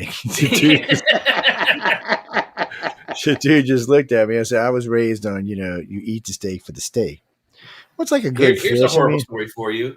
I was in Savannah still in college, and this new premier steakhouse, Johnny Harris Steakhouse, opened up.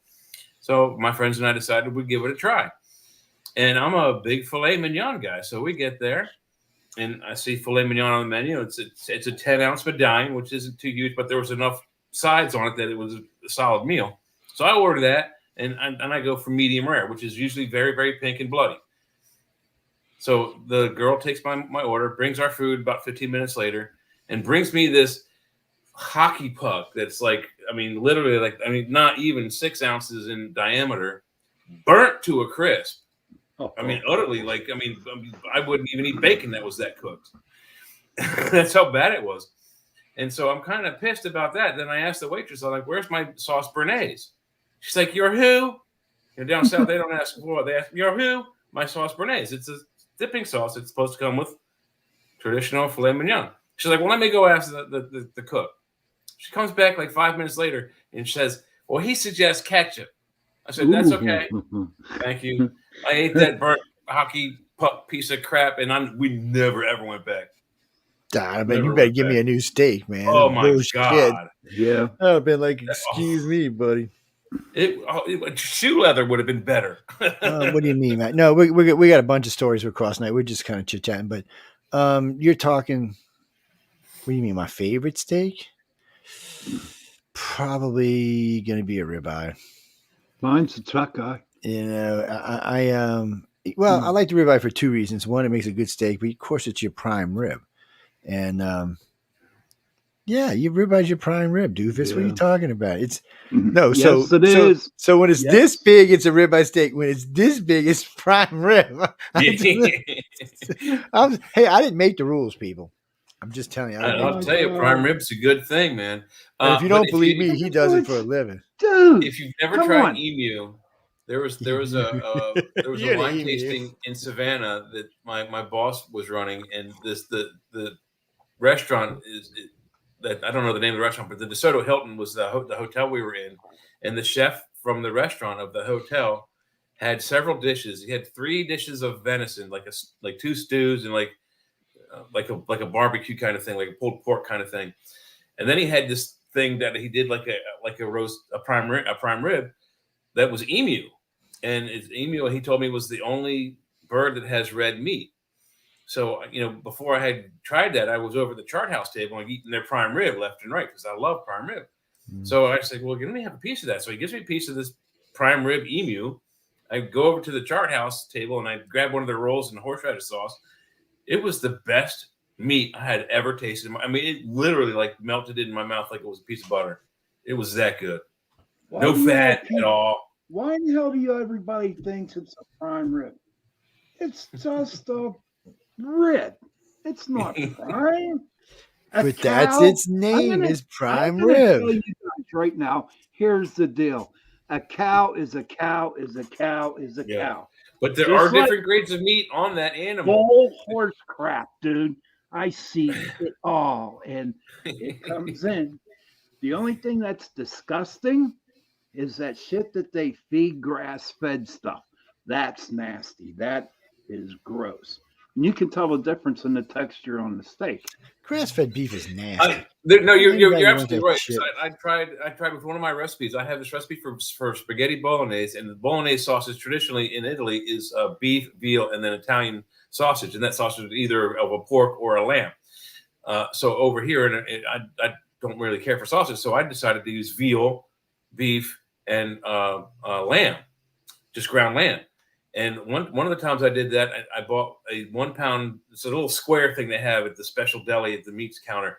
It was grass fed beef. It wasn't bison or Angus. It was just regular cow, but grass fed, and it did not taste the same. It does not. It had a different flavor. The whole spaghetti sauce had a different flavor. It's nasty as hell. It tasted grassy and gamey, kind of like I had hunted the animal myself. Actually, Chrissy, Anyway, we're gonna get back to some regular articles, but I gotta say, my partner one day tells me somebody was out selling Omaha steaks. He goes, "Let's," and we were making buku money, and he goes, he said, "Let's just buy a couple of cases and give them to friends and stuff like that." I said, "Man, I don't know." I said, "There's lots of places to go down here and buy steak wholesale because we live in a deep south and there's freaking steak everywhere." And I'm like, "No, let's just go look." He said, "No." He said, "These guys are out hustling." So I don't know. We bought like 5 cases. I think it's like back then it was like $200 a case, which was cheap. Today it's probably more like $1,000. And so I went home, popped open a case, pulled out some New York strips, pulled out some ribeyes, pulled out some fillets, put them on a counter, let them thaw out, and I aged them a little bit, threw them in a pan, start cooking. It's like, man, steak, what? Took one bite. I'm not shitting you. One bite, I gave away every steak I had. Every steak I had. Yeah. That nasty grain ass tastes like sage steak. That shit was just nasty. People look when they tell you, a lot of times when they tell you, "Oh, it's all natural," bullshit. You don't want all natural when it comes to No, beef. you don't. No. You want your beef, grain fed, the good grains, sweet grains. You get good tender meat. Well, no, cows only run. Meat's only tough if they take an old cow or they, for some reason, they get a lot of exercise. But most of the cows down here just roam around from pasture to pasture. They're not getting no exercise. They're just around. That's about all they do. I will tell you this. If we were though, back in the Indian times with those hordes and hordes of buffalo, they were running, thousands of miles a year. They ran all over. They weren't passive animals like we think cows are. So I'd imagine that meat would be very tough. Buffalo, very, 20 years ago. lean, very. Well, lean. nowadays, because they're very not lean. in the same amount. But think about the way the Indians described the what do you call a group of cows, herds of cow, the way they ran across the steppes in the country, that must have been a really tough meat. I've eaten buffalo a few times. I didn't find it to be all that tough, but it's of course this is buffalo probably raised in some pasture somewhere. Yeah, it's not. We're not talking 200-year-old wild running Johnny. around the country. So no, actually, Johnny. So I asked this question yesterday. How are they going to celebrate Christmas in Jerusalem this year with the war going on in Bethlehem and stuff like that? What was going to go on? Is there going to be extra security laid in? I noticed today that the Israelis were blowing up Hamas tunnels all over the place. Oh yeah, they're blowing up shit all over the place. Mm-hmm. So Hezbollah is getting involved now. Hezbollah's out there making the ships run around the point in the Red Sea so they don't get blown up or captured, which is going to cost more people more money. Also going to starve the Yemens out. But so Joe Biden, by the way, these son of a bitches have attacked 2 U.S. warships. Now, granted, yeah. So these are Hezbollah who's out there attacking U.S. warships and attacking other ships and stealing ships, pirating stuff. So everybody's changing the way they do their ships to get away from them. Well, these are Iranian-backed terrorists. So Joe Biden don't want to go kill them because it's. So I said, what we should do is kill them, and we found out Iran was backing them. We should kill Iran. Iran needs to be handled the same way Iraq was. In the end, Iran needs to go the same way as Iraq did. It needs to be taken out, the terrorists hunted down and killed, and put back into a democracy and not what it is today. And you know what's funny about it? Their lower societies want to be a democracy. They're tired of the Ayatollah telling them what to do. Oh, you'll die, you women. That's so 200,000 years ago. I'm sorry, right. 6,000 years ago. Those terrorists that they blew up all those ancient historic sites. I mean, information that wasn't fully translated yet is completely destroyed. We'll never get that back. Who knows what kind of they could have destroyed a cure for cancer. Yeah, I know that's true. Yeah. Jesse, I don't know if Japanese women still walk 2 steps behind their men. I don't think that's true anymore. I think they've been kind of Americanized now, or Westernized might be a better way of saying it. But no, I know quite a few Japanese people, and I find them interesting. Well, what's funny to me is I got several Japanese friends, and they're compared to Chinese, they're very snotty about Chinese people. Oh, yes, they are. They don't like Chinese people. It cracks me up sometimes. Well, they don't all not like them, but some of them are okay with them because centuries. But now there's a big influx of Chinese moving in Japan because they want out of China. Not just China. They're going a lot of other places, but there's a big tired of the Red influx. Scare over there. And they're bringing a lot of money into Japan, which is helping their economy. But the Japanese are still having a little problem with them. Now, not to sound like a pig or anything, but aren't they come from the same descendants? I mean, really, aren't they coming from the same descendants in the end?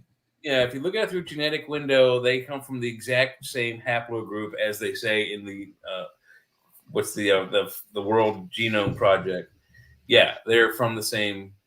And so in Japan lives on an island this big. China lives on a chunk of land the size of America. I'm kind of thinking to myself. Do you want to know why? Do you want to know why the Japanese have such a big head and arrogance against the Chinese? For centuries, the Chinese were trying to attack Japan with their ships, but every time they did, they launched their ships at the same time as the monsoon season always occurred. They never learned their lesson. I don't know how many times, but throughout history, there's thousands of years probably of this, maybe 100 years. Their ships go to attack Japan and get destroyed before they get there. And Japan was able to witness this several times, seeing their ships getting destroyed just before they get to their shores. And so they think they're protected by the gods. That was what given them the huge arrogance. Filipino, no, we're a very international show. We got personally myself and the show and the network and all the hosts have lots of friends all around the planet. So we cross a lot of boundaries when we talk. Yep. Well, we've already talked about the Ukrainian war and how Zelensky's trying to get himself killed by pushing deeper into Russian territory. Instead of worrying about the stuff he's gotten back and making sure Crimea and all of them are controlled again, he's more interested in inflicting damage inside of Russia. The problem with that strategy is if you start killing civilians, you're going to start getting on Putin's side. Right now, they're not really on Putin's side. What the hell's with sorry about that. No, for some reason I'm having a problem with the cam tonight. I don't understand. But no, you can't just keep doing it because soon, and we're all making fun of Russia and saying, "Oh, look at Russia getting their ass kicked," and they really are. But in the end, Russia does have a big military hidden somewhere. They do. We've been building it for a while. We do know along the Polish border and some of the other borders of NATO countries, they've got quite a lot of troops there. So quite a lot of troops, quite a lot of tanks, quite a lot of jets. So I'm not exactly sure why he's handling this war the way he is. I guess he doesn't want to leave his flank vulnerable by moving so much of that stuff to the Ukraine. What's that, Carol? He could use a tactical nuke on Kiev. What would do that for the world? I don't know how the world would respond to use of a tactical nuke. If he went on television and said, "Hey, look, I'm going to flatten Kiev, leave or die," it might be a little bit different. But if he just launched a nuke and flattened the city with everybody living in it, there would be retaliation. Oh, yes, there would be retaliation. Probably from Britain and the United States right off the bat. Well, I'm still wanting to know where the Nazis are. Yeah, you keep talking about that. This all started because he says there's a bunch of Nazis. Did they go land on the moon again? What the hell's going on here? Hey, Joe, I got to run, buddy. All right, get on out of here and behave yourself. Thanks for hanging out. Everybody, Merry Christmas. Merry Christmas. Merry Christmas, Sean. Stay out of trouble, Sean. No. Get into as much trouble as you can. Yeah, that's Christmas true. is already here, so it's just started. It's a whole new ball game now. Get into as much trouble as you possibly can. What do you mean, Stephanie? No, I'm gonna be making fudge later tonight. Mm-hmm. Good night, guys. Good night. I'm gonna be making fudge and stuffed mushroom just vanilla chocolate and stuffed mushroom just. I like to cook. That sounds good. I'm making shepherd's pie right now. It's cooling in the stove. Chrissy. Well, we got to play a song and then we're going to be back. But there's a lot going on. But we've pretty much crossed the Ukrainian and we've been through a lot of polls tonight. We're probably about an hour's worth of polls. Yeah. And well, basically, to before we go to this song, to put it in a nutshell, Biden's losing his balls. He's in trouble. Newsom's in trouble. The Democrats are just in trouble, and they're not just in trouble for the presidency. It's looking like we could see the Senate flip. and keep the House. So, if you get Donald Trump as president and he has a House and the Senate, holy crap. Just think about all that we could get accomplished. Yes. Well, people, I mean, it's time. We need change. The country needs change. But I'm going to tell you what I want to see. I want to see a leader who unites, not a divider. I want to see a uniter. I haven't seen anybody. The last two presidents that really did a good job uniting the country was Ronald Reagan and Bill Clinton. And I voted for both. And then not so recently, Lincoln.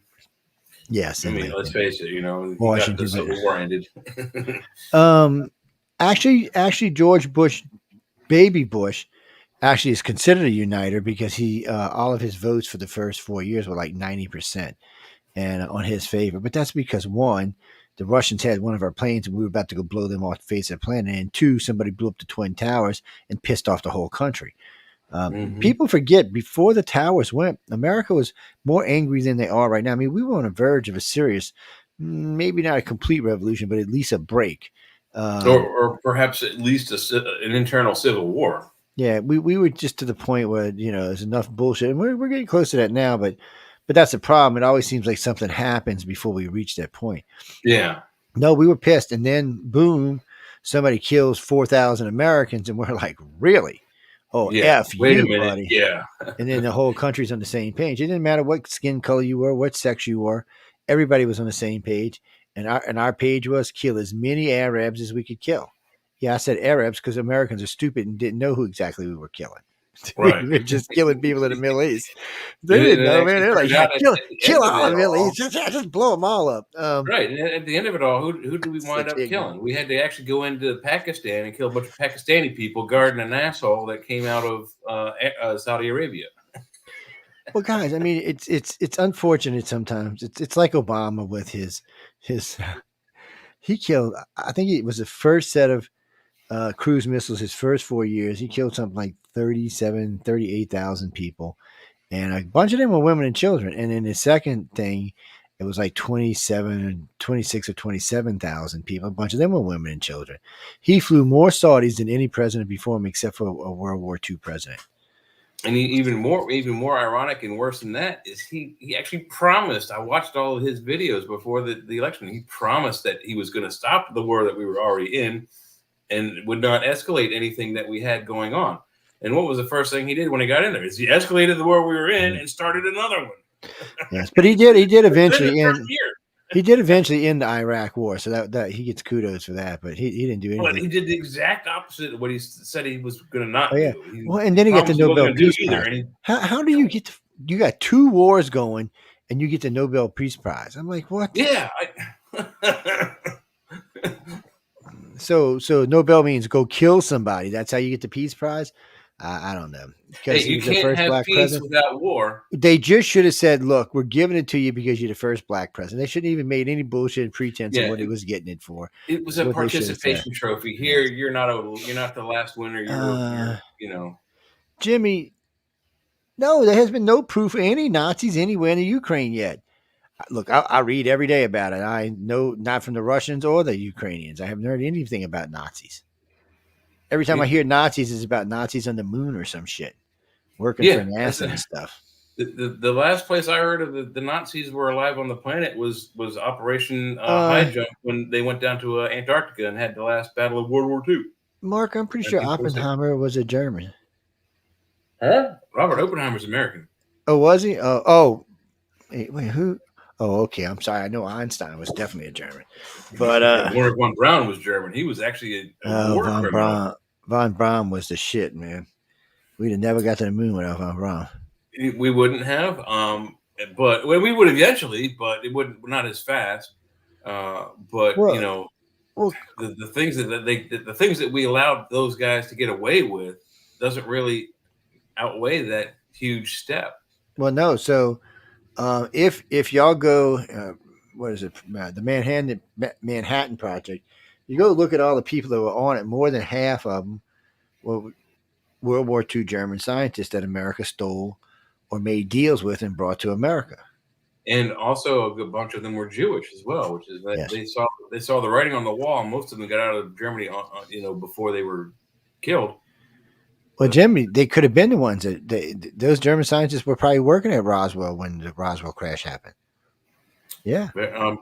Allegedly, Warner von Braun was brought in on that in 1948 or 52, something like that.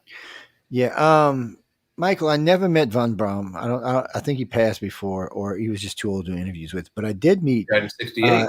I did meet his Secretary Carolyn Rosin, and I've done several interviews with her. Yes. Well, if you can keep her on the von Braun thing, she's really fun to talk to, and she's got a lot of information. But she's very into other things, so you got to be careful. She'll take you on the rabbit hole or through the rabbit hole if you're not paying attention. No, I like her, but I'm just saying, know what you're going to talk about with her before you get in a conversation with her. Yes, you'd be much better off. Again, with the Nazis, I haven't seen any Nazis. Where in He Japan? died in 1977. Okay. Look, first off, I don't even think Japan's going to put up with Nazis. I just don't think they would put up with them. I think there'd be some Harry Carey and some Nazis somewhere. I think they learned their lesson the first go around. I don't think there'll be no Nazis anywhere in Japan. South America, Argentina, especially, that's different. Yeah. The Argentinian government was very friendly in the old days. There's extreme evidence pointing to the fact that most of Hitler's inner circle and himself, Hitler, were on Argentinian soil at one point and probably died there. Well, no, Argentina never made any qualms about, hey, they're here. No, they haven't. They never did. And we didn't have extradition with them, so there was really not much we could do until. And remember this: America did not have the right to German war criminals as Europe did or the Jews did. Remember, we were just liberating camps when we got there. I mean, we did fight them, but we weren't. I mean, we were fighting the Japanese, and we were using a lot of our allies to fight the Germans. Even Russia came in from the other side after the Nazis turned on Russia, which I'm still kind of confused about. Yeah, during the war, most of our assets were focused on the Pacific theater because it was such a much vaster area that we couldn't concentrate and put half and half. We couldn't put the troops in Europe that we had at the end of the war. Once we knocked Japan out of the war, it wasn't, Chris, if you want, you can get on the UFO Paranormal Radio or the Gods, Aliens, and Extraterrestrials, and Gods, Extraterrestrials, and you can either one of them. YouTube. Oh, you mean you want to watch this on TV? Roku. It's all you got to have is Roku television. I think they're supposed to set up Prime next week, Fire Stick. I keep saying Prime, but it's actually Fire Stick. It's Fire Stick, yeah. So, but it's going to be Roku. We're on Roku now. Right now, I think I can actually tell you we have 41,000 people watching us on Roku right now. Wow. So, and the cool thing is, if you do have a Roku and a Prime account, you can watch Prime through your Roku. Yeah, you can. And we just want to have as much TV areas as we can get across to. I mean, when we started Roku, we had one viewer, and then we had 5. It was probably me or my girlfriend Diane. Yeah. So now we actually got viewers. Yes. Wait, you want me to take my glasses off here? There you go. Why you want my glasses off? There you go. Well, I don't have to read anything right now, so it doesn't matter. But personally, I don't. The world needs to calm down. So this is weird for me. So we started talking about the holidays 6 months out and got all the holiday stuff done. And I noticed that, everybody's been antsy, not just in this country, but in a lot of countries, people are just kind of antsy and cranky and pissy in general because we got wars going on. The economies are bad, not just here, but everywhere else. And so it makes people cranky. And so cranky people bumping into cranky people, sparks fly, things happen. But I noticed in the last week or so, that everybody seemed to be getting all Christmas. Now I'm talking about the Christmas country seemed to be getting all Christmas up. I started seeing far more decorations going up, more people in jolly, happy kind of moods, eating peppermint this, pumpkin that, just in general and just the holiday festive mood. And in the last 2 days, it's really, really increased greatly, which is really nice. So I'll probably be out next night or two out looking at Christmas decorations in one of the big neighborhoods, but it's just nice to see people really all of a sudden kick in because for a while there, I thought it was going to be one of those shitty Christmases where everybody's cranky and You mean the weather? I think it's actually going to be raining Christmas Day for us. Yes. But hey, it's Christmas and we'll all have a good time. My house is nice and warm. Mm-hmm. Well, when the family's over, my house is big enough for now, but when the family's here, it's way too small. Yes. No, I'm not buying anything bigger. No. You want to give me something that's different? I ain't buying nothing. As else. you get older, you downsize. And once the kids are gone, the house gets smaller. what was that? What was that, Rini? My hair is longer than yours. Yeah, well, thank you for that. Yes, but we do. Believe it or not, I had hair down to almost to my butt in college. What was that, Chris? No. We got a bunch of morons tonight. We got a couple of. I still got a couple of stories we want to cross before we get out of here tonight. But we gotta take a little musical break. That's just how it works on the network. And I think there's going to be one commercial promo or something playing, and then there'll be a. Why is it, Janine? No, we're playing Christmas music, so it'll be a Christmas song that plays. Yay! Yes. Well, we've been playing 2 or 3. Rocking around the Christmas tree. We could do that one. It's a good one. It's a good one. It's let me see if it's on there. More than I think right now what's queued up is Lindsey Sterling, Carol of the Bells. It's okay. I am sorry about that, people. I have no idea who thinks they should be calling me at this time of night while I'm live on the radio. So let's make sure the phone is on mute. It sounded like the old AOL "You've got mail" tone. It sounds like, oh my God, who is calling me? Huh? Well, no, my phone's usually not even in the room with me. I usually leave it in a different room. Well, because people text me and shit in the show sometimes, and I don't want them to text me on my phone. I want them to text me in one of the text boxes or on the screen where it can be seen. Yes. Yeah, with my old computer here, I couldn't open up too many windows, so I used to keep my cell phone just so I could, do research on the side real quick. But not this new computer, I don't have to worry about that. You just see how much more of the room you can see too. I mean, you can see my weapon wall. Yeah, no, that's always nice. What was that, Carolyn?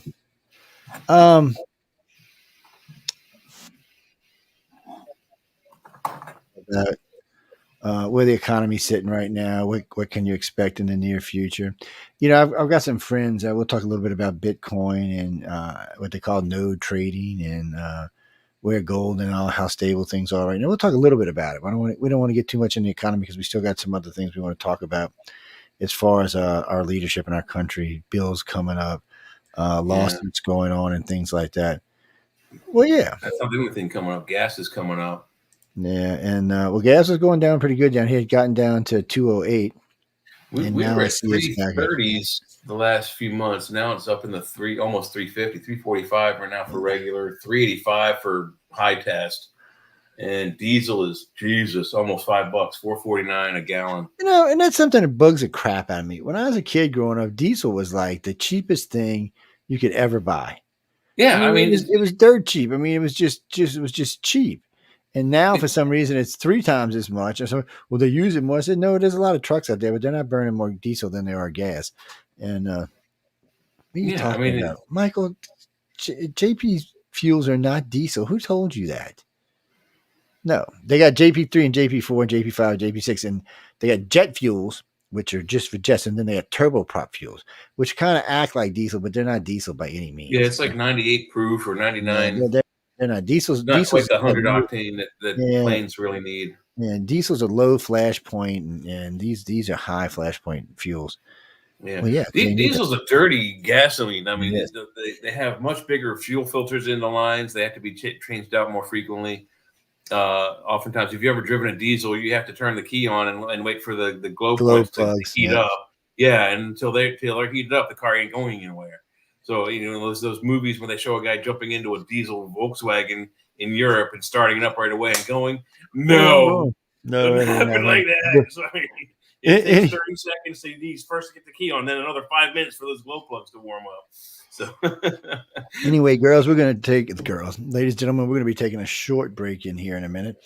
You're going to be listening to Lindsay. No, it's not Lindsay Lohan. Who wrote that crap?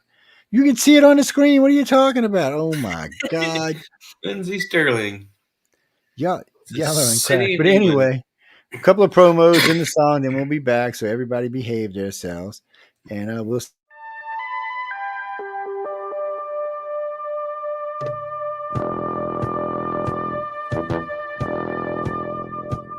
Tune in to UFO Undercover, Wednesdays at 8 p.m. Eastern, with your host, Joe Montaldo, right here on the Paranormal Radio Network.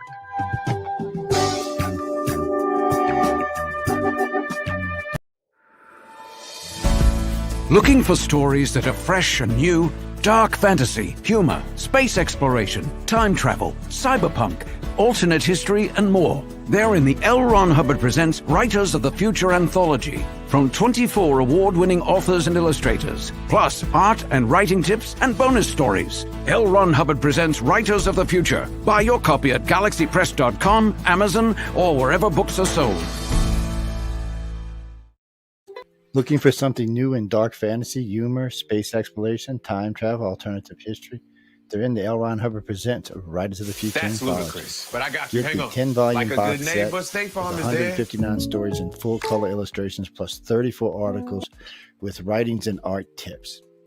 Get the UPR on discount, $125 for the entire box set.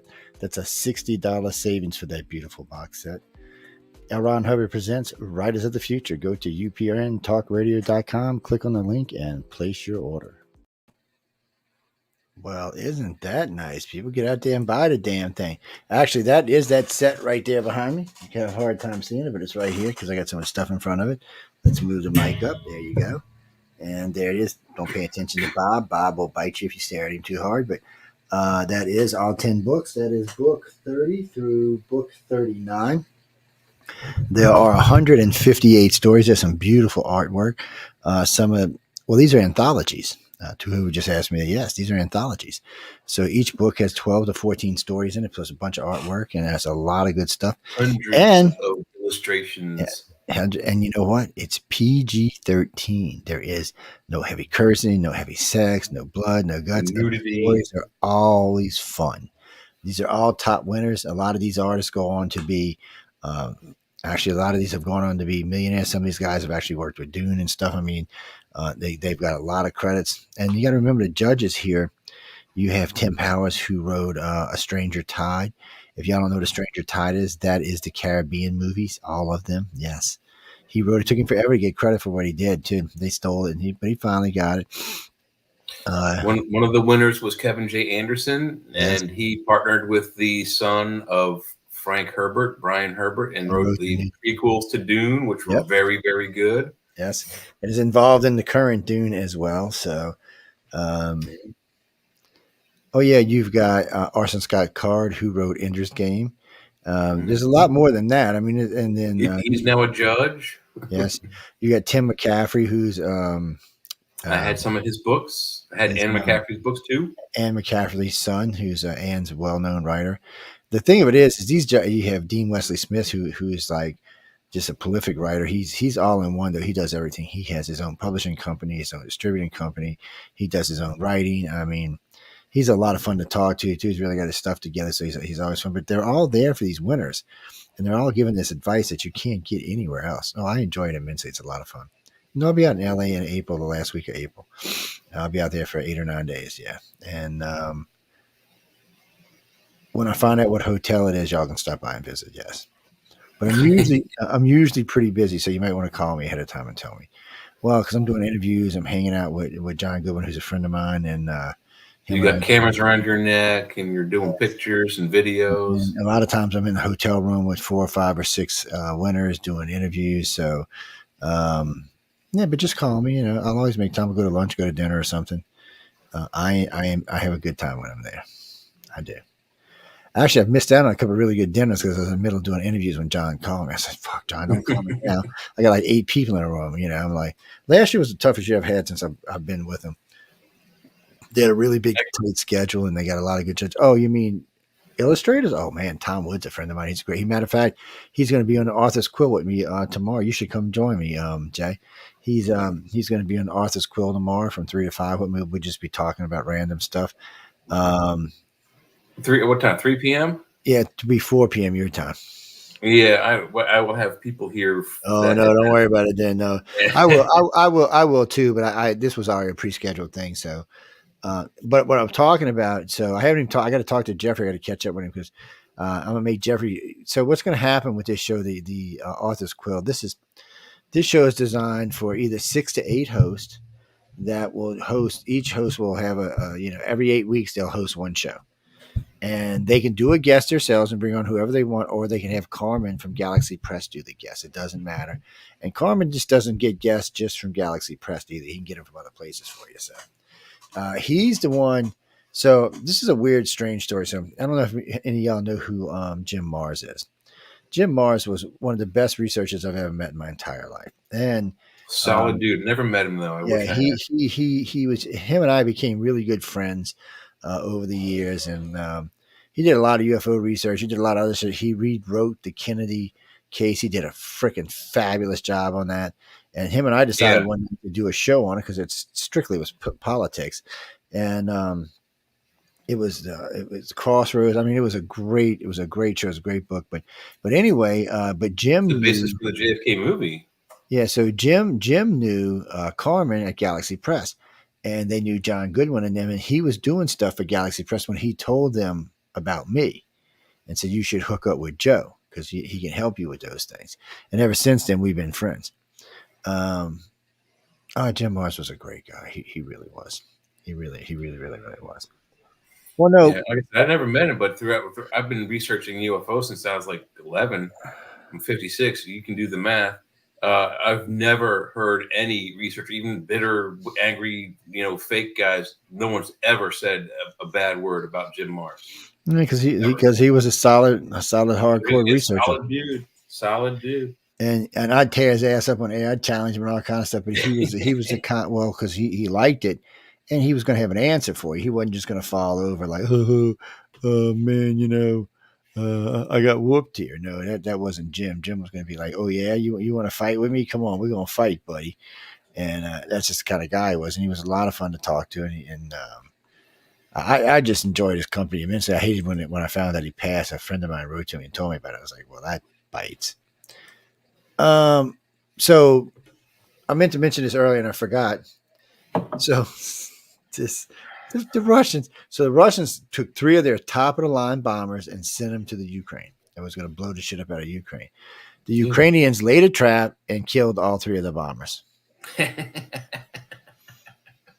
All 3 of their bombers. Wait, using drones? Pretty sure. Pretty positive it's using drones. Love it. Well, and we were talking earlier, a few months and weeks ago, that the Russians like mothball a whole bunch of bombers and a whole bunch of tanks and a whole bunch of other equipment.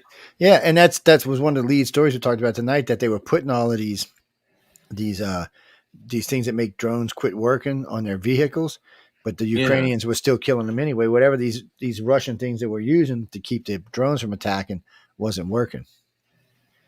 What was that, Denise? Oh yeah, my hair is down tonight because it wouldn't be, but I don't. There's not a ponytail tie nearby, so it's down. It rarely is, but that's one of them things. When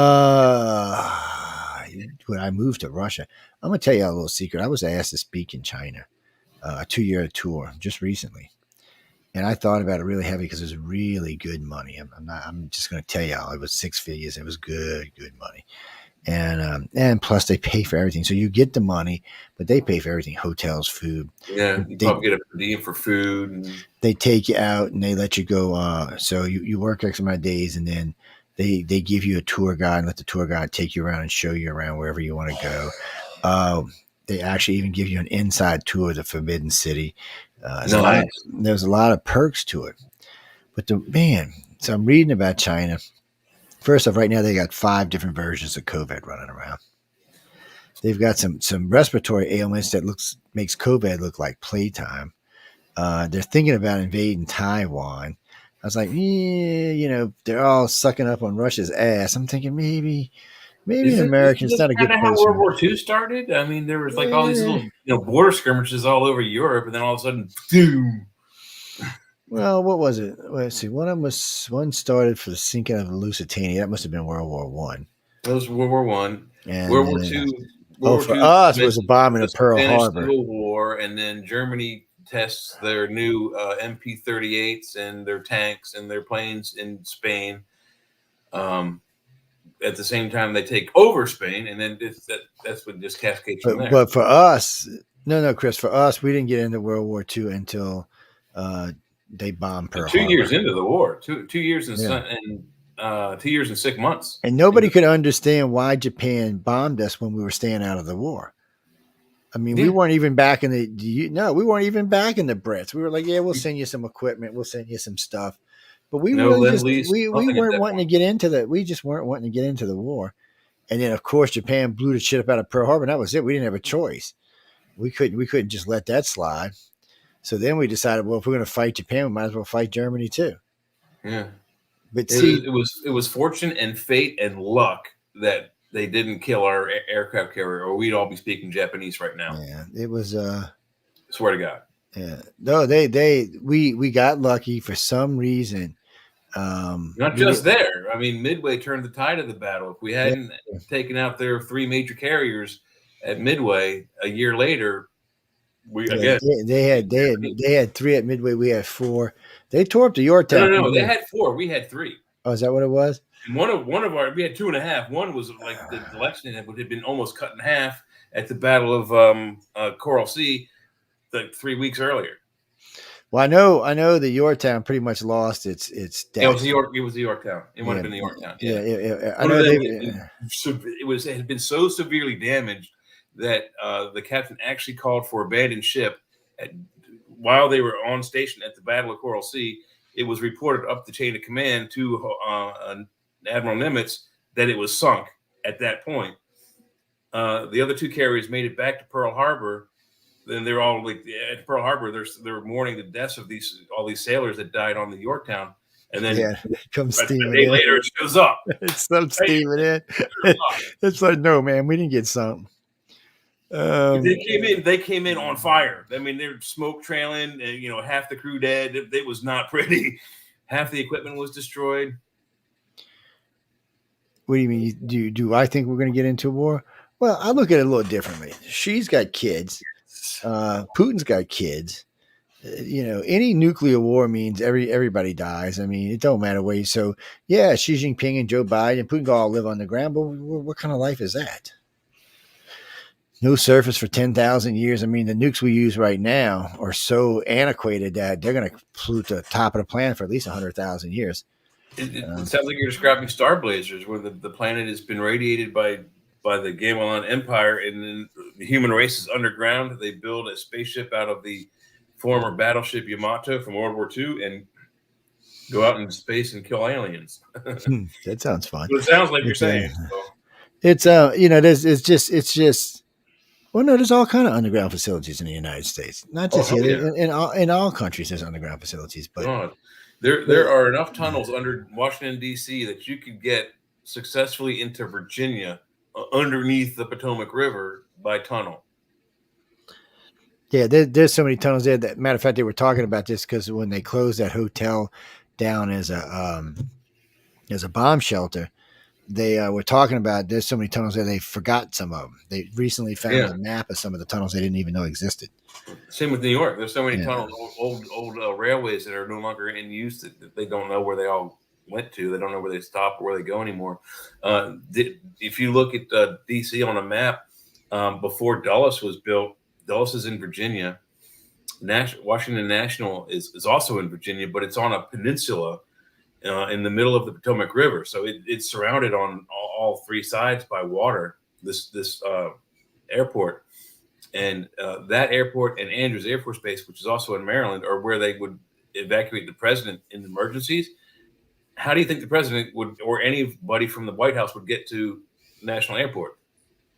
Direct tunnel underneath the Potomac River, right to that airport. They also have one over to Dulles as well, which is the bigger, faster airport. Well, that's the thing. I mean, originally the way DC was set up was that so you could get from place to place underground, so Congress could move around, the president could move around, and not be vulnerable. There are legit tunnels that go from Senate to the different buildings.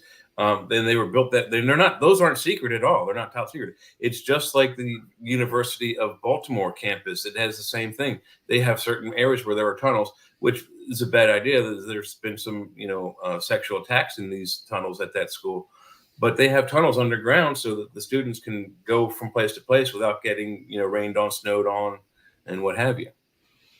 It's well, it was cool to do it. And, well, no, people they stay well because, and right now, if there was a nuclear attack, that we would be able to move around. Oh no, I shouldn't say we, but they would be able to move around.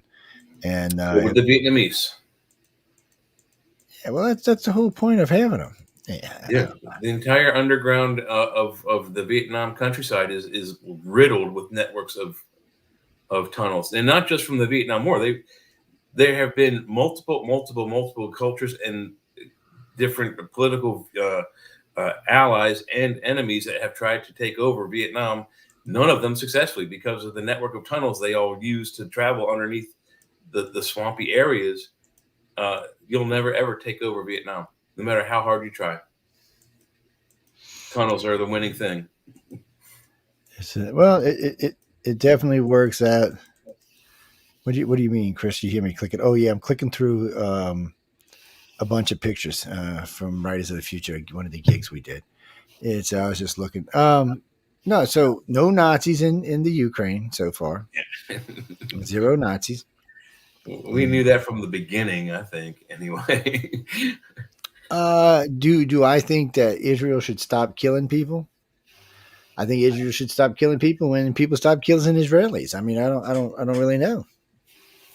If they were killing my people, I'd be killing them. I'll tell you this much: if you ever have thrown a rock at a bee or a wasp nest, there's two ways to do it: the right way and the wrong way. If you get too close, the bees are going to sting you, and that's your own damn fault. And that's what happened: is the Hamas took their rock and they threw it into the bee's nest of Israel, and they're feeling the sting from it now, and that's on them. It's not our battle. I agree with Joe that we don't need to be sending any troops over there right at the moment, but they are one of our strongest allies, and if they ask for help, we kind of got to give it. Yeah, we kind of got to give it. What do you mean? Oh, you what are you talking about, Japan? Oh no, I was saying this the other day on another show. So Japan is a valuable lesson for the world. So Japan comes and blows the living shit up out of the United States. The United States in turn goes and blows the living shit up out of Japan. I mean, we nuked two of their cities. Pretty much, a shitty thing to do. But now, 60 years, 70 years, 80 years later, we're friends. And not just friends, but we're partners. Friends, but really good allies. And really good allies. And Japan has pretty much been westernized. They're just Americans, basically. Westerners, I should say. I hate to say Americans because it's not true, but Westerners. Well, because Europeans are Westerners.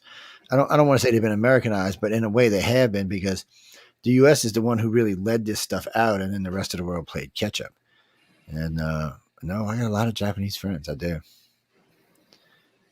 No, just meeting them from different places over the years, conferences, talking with people. A lot of people look for me because they've had weird shit happen to them in Japan, and they want to talk to somebody who has experience dealing with it. What do you mean sumo wrestling? Oh, you mean like what's his name? Ed Sheen does and gets the suit and goes sumo wrestling? I don't think so. That sounds like racist or something to me, man. Or stereotyping. Yeah, stereotyping might be better. Racial biasing. Profiling. So, no, there's. You mean the fleets? Right now, the Chinese fleet is, I think, actually a little bit larger than the United States fleet now. But this is where people make their boo-boos. I love this. I'm listening to CNN right that I wrote in the other day because I actually called in. They're going on and on. Oh, China's passing us up with ships. Well, first off, our ships are better than this. But regardless, it doesn't matter. So they 375 with 335 or 345. So everybody's like, oh, look what happened. And they got Russia's ally, and they got 150 ships. Yeah, okay. But you know what? We have Europe as an ally. And guess what? They have ships. Oh, yes. The Brits have ships. The Italians have ships. The French have ships. The Greeks have ships. The Australians have ships. The Chinese have ships. Yes, we have a lot of friends that have ships. So it's not really what you want to think it is. We probably have about 700 ships at our disposal with probably more than 3,000 aircraft. where the Chinese Japanese don't necessarily have a navy, but they do have a coast guard, and they're basically like maybe 60-foot long boats, which is not great, but it's more assets in that area, and they are armed. Well, Christopher, you may be right. I mean, I know at the end of World War II, we said we would never let Germany or Japan have an army again.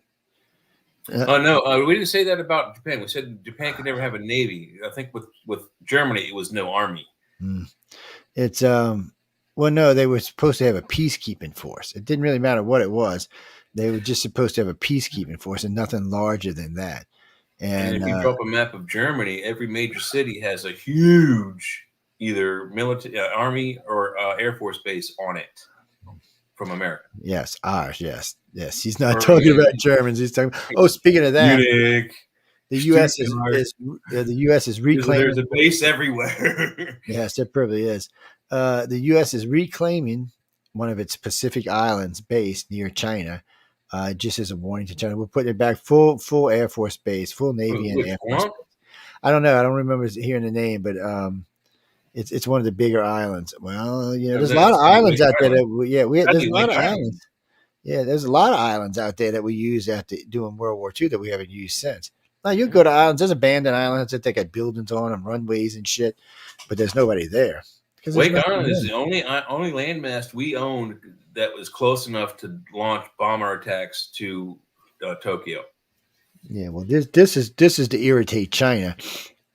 What do you mean? Oh, yes, there is a military base in Japan. What are you talking about? Several. We have a base. We have bases in Okinawa. We have bases in Tokyo. Yes. All up and down the coast. You want to know why we have bases in Germany and Japan? Because we're making sure that our enemies stay allies. That's why. You ever been in high school, public high school, and the local bully comes over to your plate and takes his thumb and puts it in one of your sections of food? You eating that? You know what I do? I say no, and neither are you, and I throw it away right in his face. That's what we're doing. We're keeping our thumb on him. You're not going to get that. Neither am I. Yes. Well, I mean, come on. Germany started 2 wars, World War I and World War II. They need to be watched. 2. Yes, 2. So somebody needs to keep an eye on their asses. Japan literally blew the shit out of Pearl Harbor, so we're going to keep an eye on them for a long time. The reason why, even if we didn't have bases on Japan's main lands, they would never take over the world again. They would still be our best friends because they were really seriously of the warrior mentality. Yes. There's no joke about that. They said after the first bomb went off, the first nuclear weapon went off in Nagasaki, the emperor said on the radio in Japanese and translated to English that they would not surrender, that they would fight to the death. The last man, woman, child on Japanese soil would not give in to the Americans. And then we dropped the second bomb, and he said the same thing. We will not give in. We're going to fight to the last. 12 days, or was it 9 days later? I can't remember the dates, but on the 14th, they said we'll surrender. Do you know why? It's not because of that bomb, because the Russians took over Kwangtung.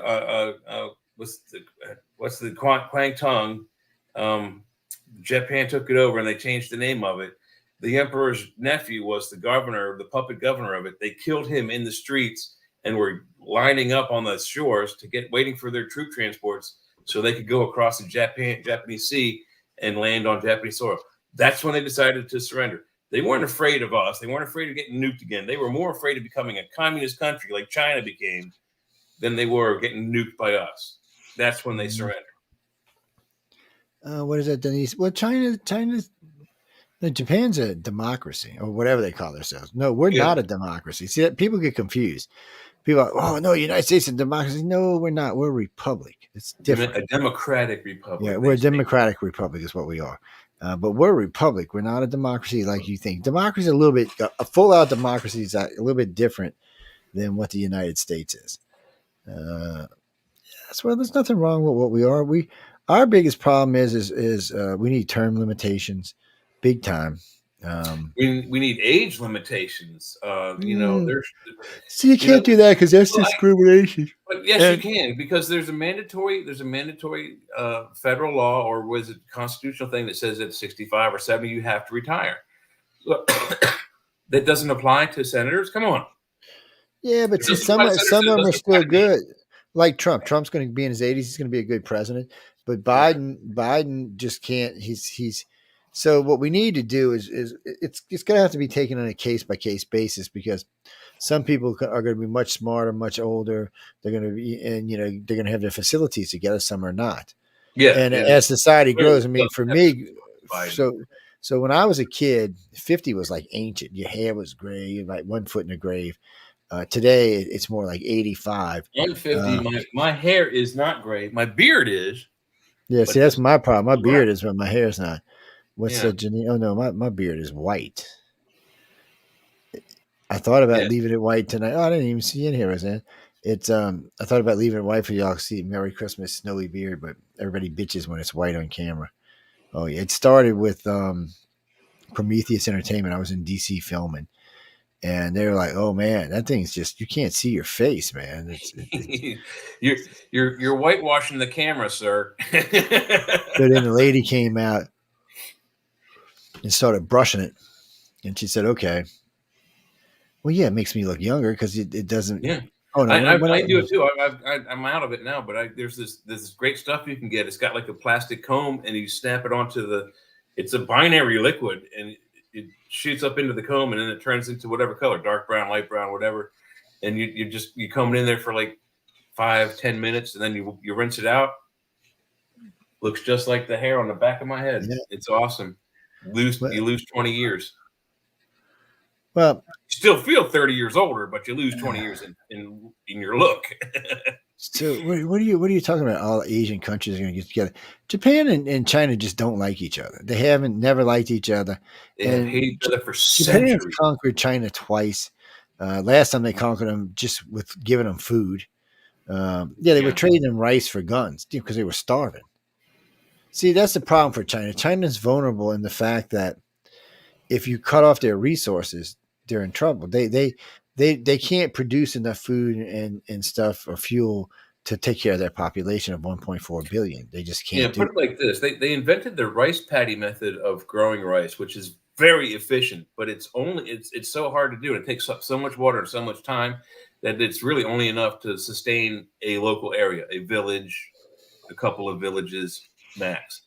They can't make enough to export it.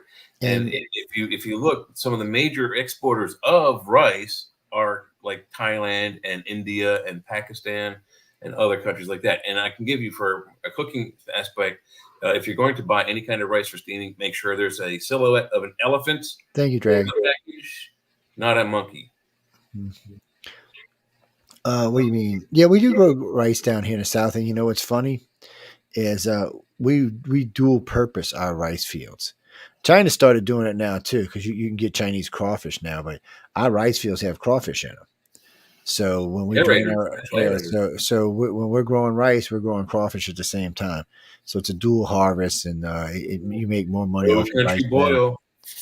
And that way you're not wasting as much water either. Water's not a big dig for us down here. I mean, we live in a very fresh area, but a lot of places water is a big deal. And in China, fresh water, clean water is a big deal. Food's a big deal. No, they starved in China because they didn't, and this is in World War II, and they had half the population they do now because they couldn't get outside food. Well, yeah, you can fish till you're blue in the face, but is it going to be enough to feed everybody? Your rivers are probably going to be fished out in no time at all, and then offshore you're going to have to keep going further and further until you're getting close to other people's waters where you might get killed. Not only do you have to go further out in the ocean, you'll have to go deeper and deeper and deeper eventually. And you'll be able to be catching things that your boat can't handle. Giant squids and sperm whales and stuff. Well, if y'all really want to go giant squid or great white hunting or big squid hunting, don't go to anywhere but New Zealand. That's where they say the biggest squid and sharks live. Well, there's actually videos of great whites and big crocs getting into it right offshore. Yeah, Jaws, the movie, 1974, 5, 6, 7, whatever it was. Everyone, especially marine biologists, called bull honkery on that because the shark in the movie is 25 feet long, and had been at that time no great white, also known the scientific name is Carcharodon carcharias. There had been no great white recorded in scientific history larger than 20 feet at that point, great white shark. And then I don't know when it was, but not long after the movie was out, maybe 10, 15 years, 20 years, down in New Zealand, they discovered a 27-foot long great white male shark. And that turned over the whole thing. And they realized, oh, it's a fish. It grows to the size of the container it's in. You take a goldfish, you put it in a small goldfish bowl, it'll grow 4, 5, 6 inches. You take that same fish's twin brother and put it in a 55-gallon tank, and it'll grow 2, 3 feet wide long. And why is that? Because they're proportional to their environment. And as long as there's enough food, certain fish will grow to enormous proportions. Groupers are huge. You ever seen a grouper? I know they are huge. They weigh like 20, 30 pounds. You ever seen, and people don't realize that a tuna fish, the tuna that you eat in your Bumblebee tuna can, is a fish that is about 9 to 10 feet long and about 500 to 600 pounds. It takes industrial fishing rods and nets to get these things on board. That's why people are mad about them, because they catch, other things you don't eat, like dolphins and whales. And no, Chris, no. There's lots of types of tuna, and they're all pretty big there. And but the one that's most famous is 9 feet long and 500 pounds. It's huge. No, tuna get big. They get heavy too. Mm-hmm. Tuna. I don't know. I like tuna fish, but I'm not a big fan of just like tuna steak or salmon. Depends on what it's cooked, how it's cooked. If it's a salmon, salmon I like kind of grilled, maybe with a light sauce on it, and I can. Well, they serve it at the gala every year. They serve filet mignon and salmon. And I noticed the first year I ate the salmon, it was really good. Second year, third year was better. Well, it's first off, it's who the chef who prepares it and where the fish actually comes from. Remember, tame fish is one thing because everything's moderated, so it's all going to taste the same. Wild fish are going to have different flavors. It depends where they're eating at, how they got to where they were, what did they feed on here and there, what was their primary food. All that makes a difference in the way something tastes. Not just fishes for any. Some of the best stuff that people don't realize is the things that eat from the bottom: crab, lobster, crawfish. I know. They are usually the best. They're all bottom feeders. They're all eating crap and dead bodies and feces and who knows what all else. But they're the best goddamn tasting thing on the planet. And they turn it into something good. Jeffrey,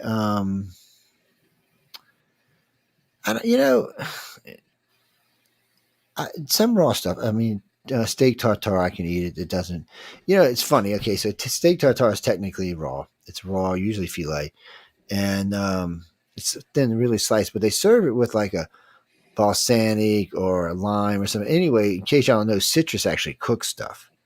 Yeah. You put citric acid, like the orange juice, lemon juice, lime juice, lemon and lime more so than orange, or grapefruit. You put it on anything just out in the unrefrigerated on the counter, especially raw fish, it'll cook it. Yeah. And sanitize it. Yeah. At the same time. It's so they kind of, it is raw, but it isn't raw. Certain fish, I mean, I've tried raw tuna, I've tried raw salmon, I've tried raw tuna is good. I've tried a few others. Yellowtail. It just depends what it is, how it's prepared. You mean, well, usually when I get an avocado roll, it's got shrimp in it, not fish. Mm-hmm. I'm saying the ones I get. And there are two different types of sushi out there. There's sushi, which is a lot of it's got some cooked stuff in it. Anything that's crab, shrimp, eel, that meat is cooked.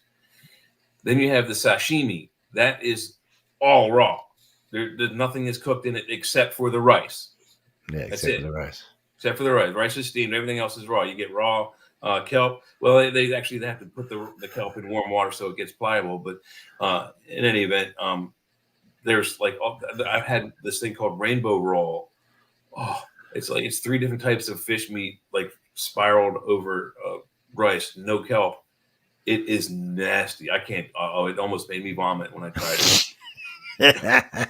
It's a different taste for different. I was working at the sushi restaurant upstairs as a prep, cook, and dishwasher. So to eat food at the place you work at that makes you want to throw up, that's not a good sign. No, one of my favorite Chinese restaurants, the Egg House, which was open for like 40, is great food. I mean, they just great egg drop soup, great fried rice. I mean, all their food was good. All their dishes was good. And but Mexican, remember again? They had a sushi bar there, and every time I go in, the owner knew me, and he's like, "You need to try this. You need to try this." I'm like, "No, I'm not trying." He said, "On the house." So I try one, like, get out of here. But every now and then I get a good one, and I started keeping a record of which ones I liked. And then a friend of mine opened a Chinese buffet up, and he's like, he said, "Look, we have a huge sushi bar. You got to come try it out." So my partner Sam used to always want to go there and eat. It was King's Buffet, and they had all kind of food. And food was good, actually. I was surprised for being a buffet, and it was really good food. So every time I went, I would try a different sushi. They had like the little finger ones. They had the rolls. They had all kind of interesting stuff.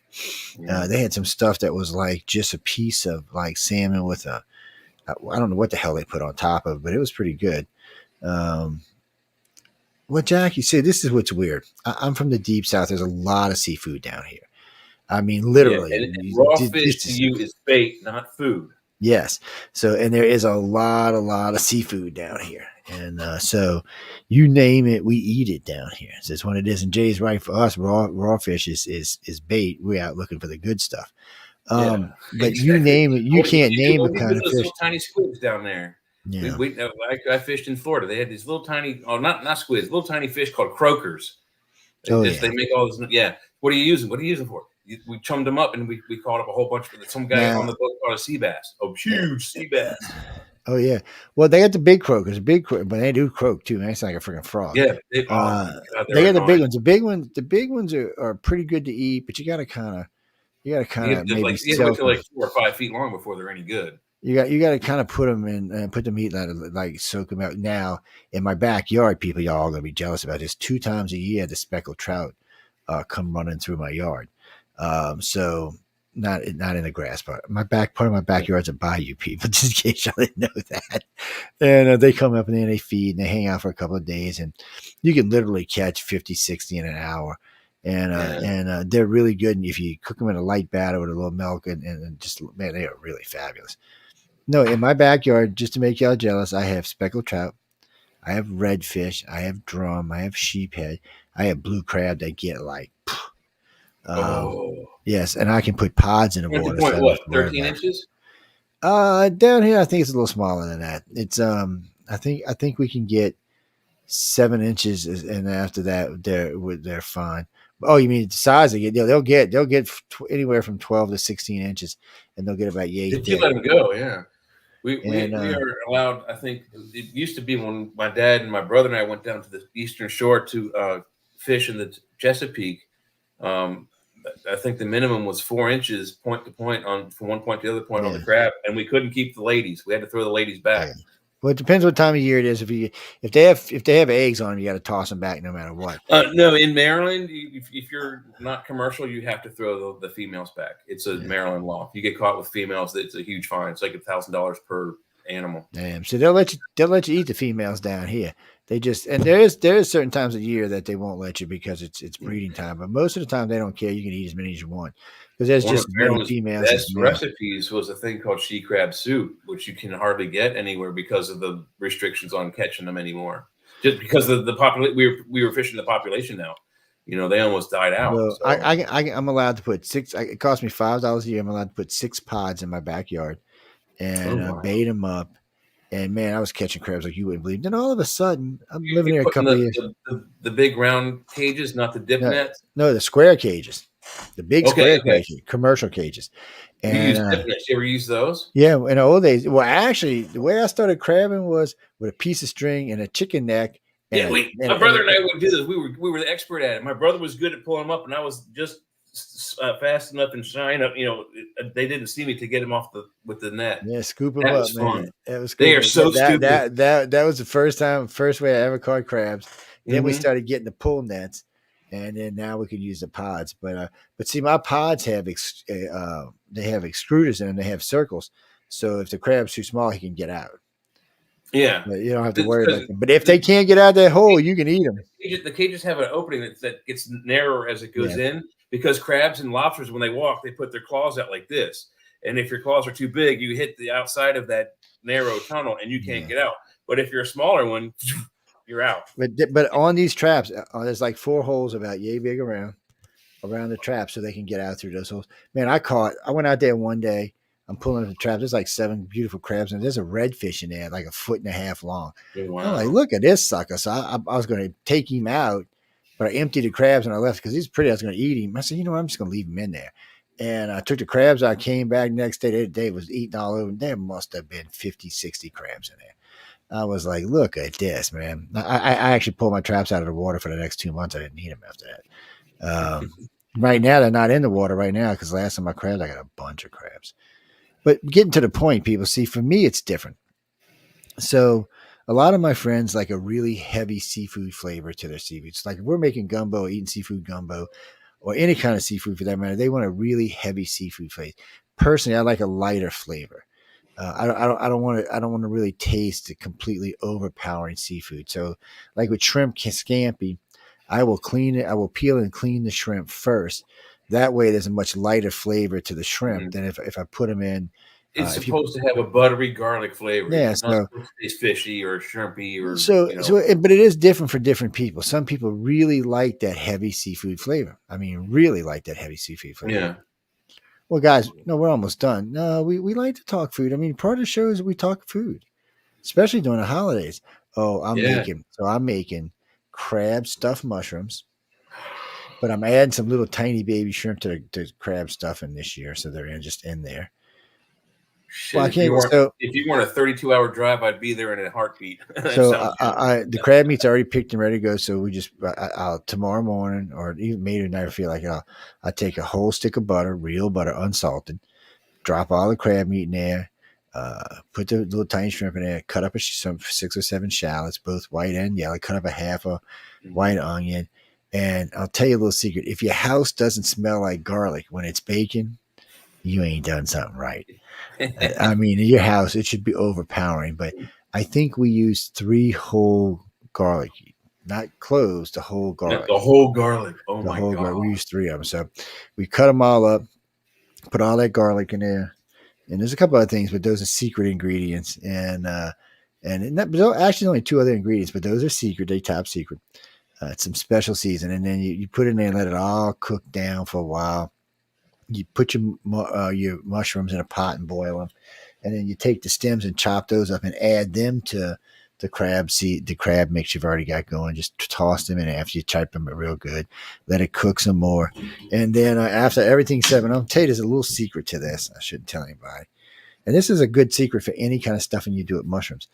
I always take a little piece of real butter and put it in the cap of the mushroom. That way, whatever you set in there melts that. And when you take that bite, you got that little blast of juice at the bottom where everything's dripped into the butter from whatever you stuffed it with. Doesn't matter what it is, it always adds a fabulous extra flavor to it. Yes, that's a chef secret. I shouldn't have told y'all that. Even Ramsay uses that. No, it's one of those chef secrets. I learned it from Chef Kellogg's, who I learned it from.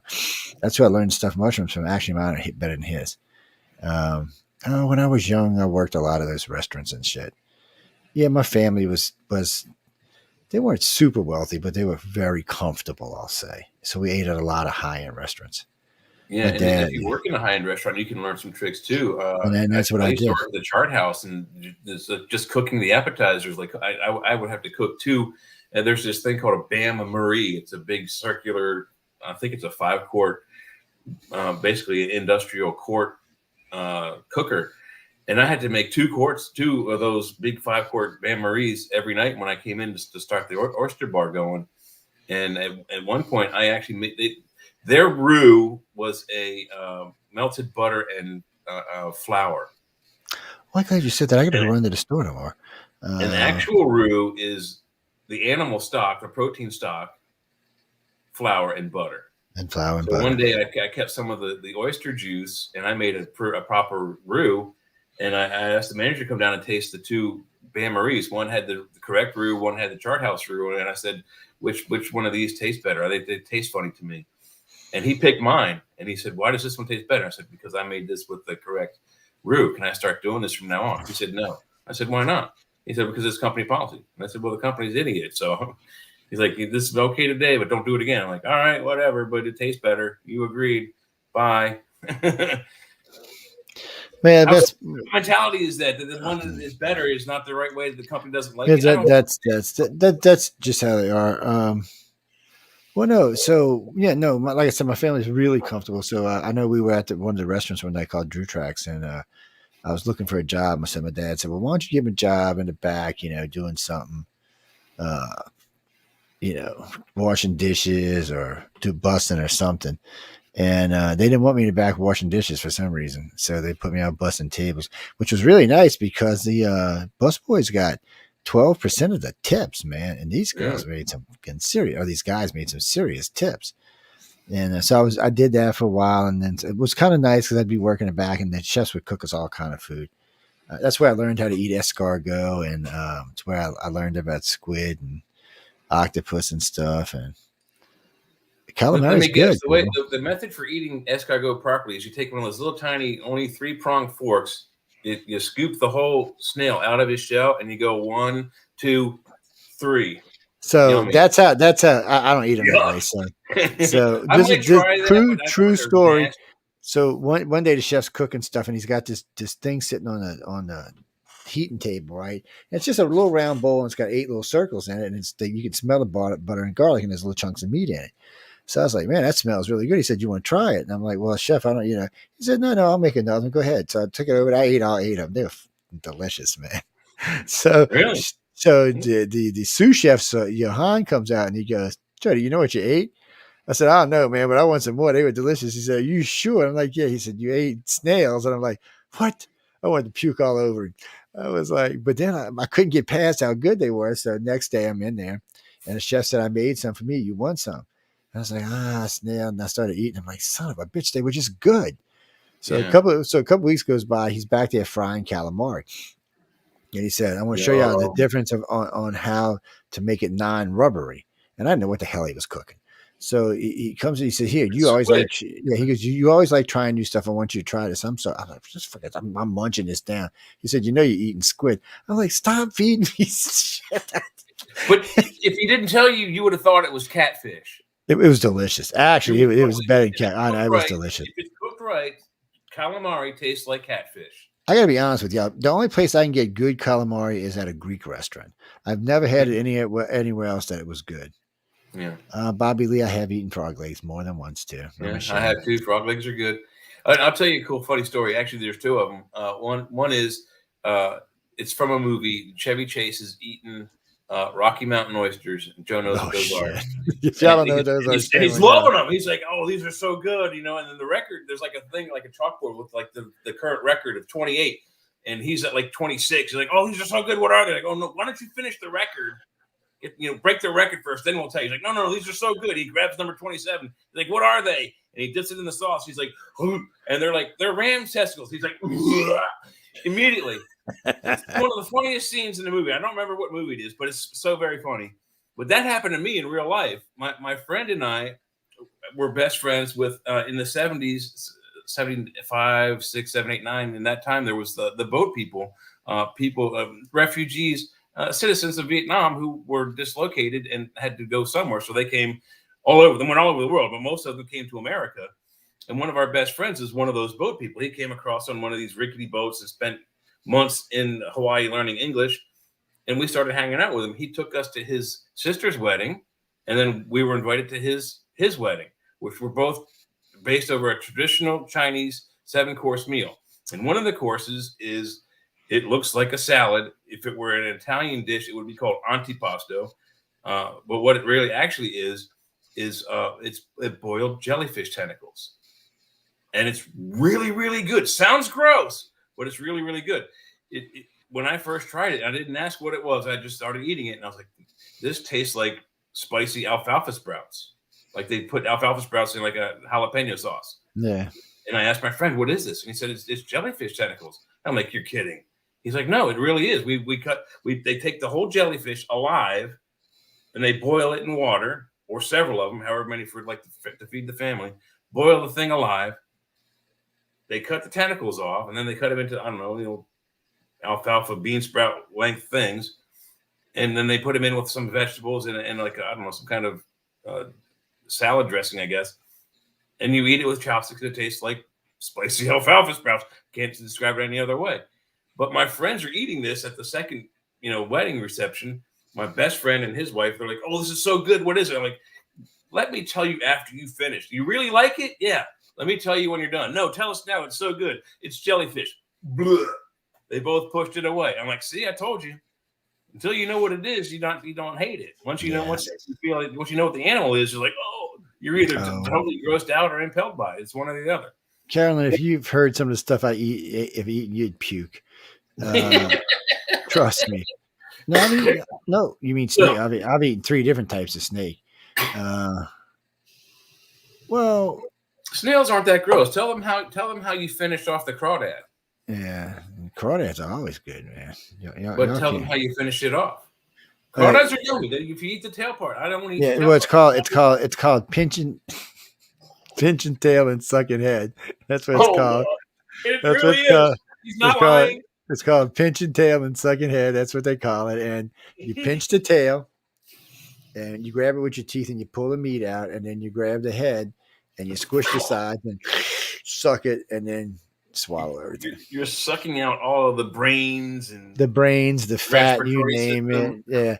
So if you take your finger and you run it up in a crawfish after you've taken the tail off, and you pull it out, it's going to be loaded with yellow fat. That's what they use to make crawfish biscuit and all of. That's what gives it the real flavor.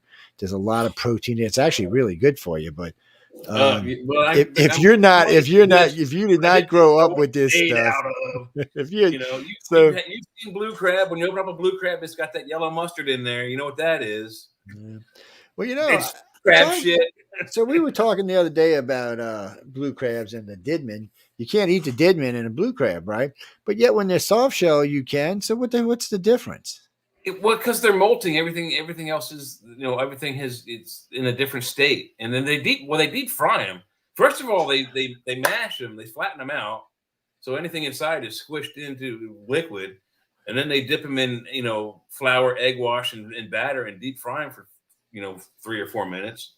And you either put them on a sandwich or you just eat them whole like beef jerky. I've never eaten them. I maybe tried it once, and I've never been a fan of soft shell crab. Now I love crab. Don't get me wrong. I'll eat crab till I fall out the damn chair. God! I went down to Smith Island in the Lower Maryland on the western shore of the Chesapeake, and that's where they have some of the largest crab canneries where they can their meat up. And it was at that time with the shuckers who clean the crabs were all old ladies. And I swear to God, they would take a crab 6 inch point to point and go, and it's meat. All the crap is over here. All the meat's over here. They push the meat onto a conveyor belt. It goes to another lady who scoops it up, puts it in a cup, and it goes on to the next lady who puts more into that cup, and so on and so forth. It is the most amazing thing I've ever seen. But they taught us all how to shuck a crab. And I can chuck a crab in less than 30 seconds and have all the meat out. It's that fast. Blue crab is delicious, people. I've eaten a lot of different kind of crab. I've eaten king crab, snow crab. I just like blue crab is my favorite. It's one of the best. I don't know. The king crab just doesn't seem to have much flavor to it when you pull it. They only take off like half the legs and throw the rest of the animal back so we can grow the legs back. Stone crab, they do the same thing. They catch a whole batch of them. If they have 2 big claws, they take 1 big claw and throw it back. If they catch that guy again, he only has the 1 big claw, he goes back. They don't take a claw until they have 2 big claws going. They want to leave them they don't want to leave them defenseless. Yeah. And they taste good, but something about blue crab. I mean, people have always come up to me and said, "Hey, do you like blue crab?" And I say, "No, I hate them. Let's eat as many of them as we can." Yes, that's the thing too. No, I get friends I got actually friends in Maine that want to swap me lobsters for blue crab all the time. That's a fair trade. I said, you know what? I said when my traps go back in the water this later this year, I said I'll swap y'all out. Per pound in Maryland, lobster is as expensive as crab. Yeah, and he said, well, we get tons of them, Jerry. So we catch the shit out of them. I said, well, I said I can probably, if I put all 6 of my pods in the water, I said I can probably catch maybe 100 a week or something, 50 a week. It just depends. Um, the further I throw them out into the bayou, the bigger they get and the more we catch. Well, because a lot of times we're using chicken necks and chicken stuff like that, which crabs eat, but they prefer fish. Oh yeah, if you bloody up a fish and throw it in a trap, your bitch could be full. I tell you, the best thing I ever caught crabs was when I was young. My family used to hunt alligators because the skins were worth so much money. So we were out in the swamp one time, and my uncles were out there getting alligators. Then he gives me a hunk of skin about this long, about this wide, with a bunch of. He gives me a piece of the hide with a bunch of skin still, meat still on it. So I put it on a string. I put it through the hide and made a knot because I knew they were going to break the hide. And I threw it out there. Man, I'd pull it in. There'd be 30 crabs on it every time I pulled it in. I'm not kidding. I filled up 8 hampers. They told me to stop. I had too many. I had caught too many crabs. I mean, literally, I had 8 or I think it might have been 10 hampers full of crab. Hampers just a basket, people. It was great. No, we got to go. What was that, Johnny? No, we got to go. No, we didn't get through. We got about half the stories we were going to do tonight. Well, because sometimes we get sidetracked by food once again. Well, there's nothing wrong with food. Well, it was last time I checked, it was almost 2 million people listening tonight. So apparently they were enjoying the food topic. I hope everybody has a merry effing Christmas, though. We usually come in on this after we've worked 8-9 hours and hadn't eaten since lunchtime, so we're already hungry. So, everybody, happy Hanukkah, happy Kwanzaa, Merry Christmas, Happy New Year's. Happy Chinese New Year coming up too. Yeah, also, well, I'm not a big fan of saying happy holidays. Well, my problem is okay, I have friends that don't celebrate Christmas. Mm-hmm. I have some Asian friends, some Muslim friends. They don't celebrate Christmas. It's not their holiday. And I work in retail. You can't tell a person's Jewish or not unless they're wearing a yarmulke. Yeah. So I don't say happy Hanukkah or Merry Christmas right away. I wait for the customer when they walk away to say happy whatever, and then I repeat that back. So if they say happy Hanukkah, boom, that's what they get back. Yes. Well, because they don't know I'm not Jewish. You can't tell I'm Jewish. I'm not Jewish by looking at me. I'm not. But 90% of the times I'm just going to say happy holidays. Hope you have a great holiday. And but if it's somebody I know or somebody I deal with, I'll say, hey, Merry Christmas, and hope you have a great Christmas. No, I hope everybody has a great Christmas, great holiday. No, I'll see y'all again before New Year's. So I will. Yes, no, I'll see y'all again before New Year's. We'll do a New Year's show next Friday, and might be some alcohol involved. Uh-oh. Might be. You never know. But don't forget, tomorrow I'll be on Arthur's Quill with Tom Wood. He'll be hanging out with me. Tom Wood is a fairly famous illustrator. He does a lot of work for the NFL and other places like that. So he's done a lot of product work. He's a great illustrator, actually. He's the one that did the dragon for this year's book for Writers of the Future. Very cool artwork. Matter of fact, I'm trying to get. I just hadn't had the free time, but I'm trying to get done this spring. I'm trying to get him. The art contest. Yeah, Larry Elmore. I want to get 4 professionals to do dragons and 4 of the winners to do dragons and see, and then we'll put the dragons. We'll see who the first place winner is going to be. Yeah, we'll see who the first, and then we'll auction everything off afterwards. Oh, cool. And that way, you can get it auctioned off, and whatever it comes out to be. No, we'll donate it probably to St. Jude or something like that. Larry Elmore, by the way, listeners, is a seasoned veteran from TSR Dungeons and Dragons, drawing dragons and monsters, and adventurers and the like.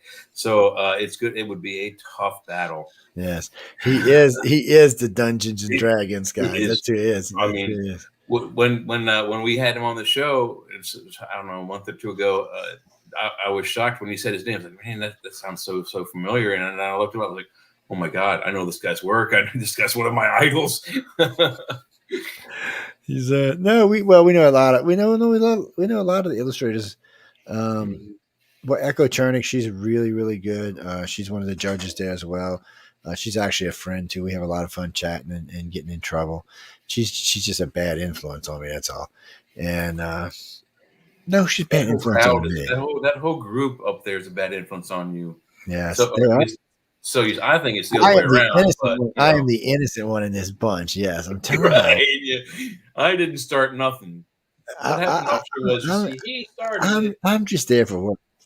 No, again, though, if you can write to me, and if you're in LA or somewhere like that, and you want to catch lunch or come by and see us at dinner or something, or just say hi. I'll be there. I don't know what hotel. They don't tell me what hotel it is The until last minute. actually I don't even know. I get my tickets. They pick me up at the airport, and whatever hotel we show up at, that's the hotel we're at. Mhm. So it's been 2 years at the Roosevelt, 1 year at the I'd be Lowe's. willing to bet that cab ride from the airport to the hotel, you're probably.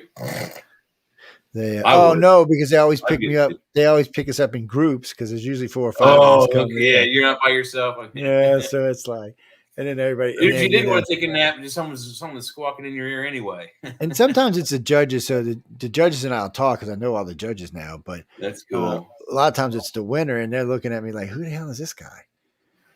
Because I'm not on anything. Everybody else, all the attendees, all of the guests at the galas, all of that, everybody's posted except for me. Nobody knows who I am until I introduce myself.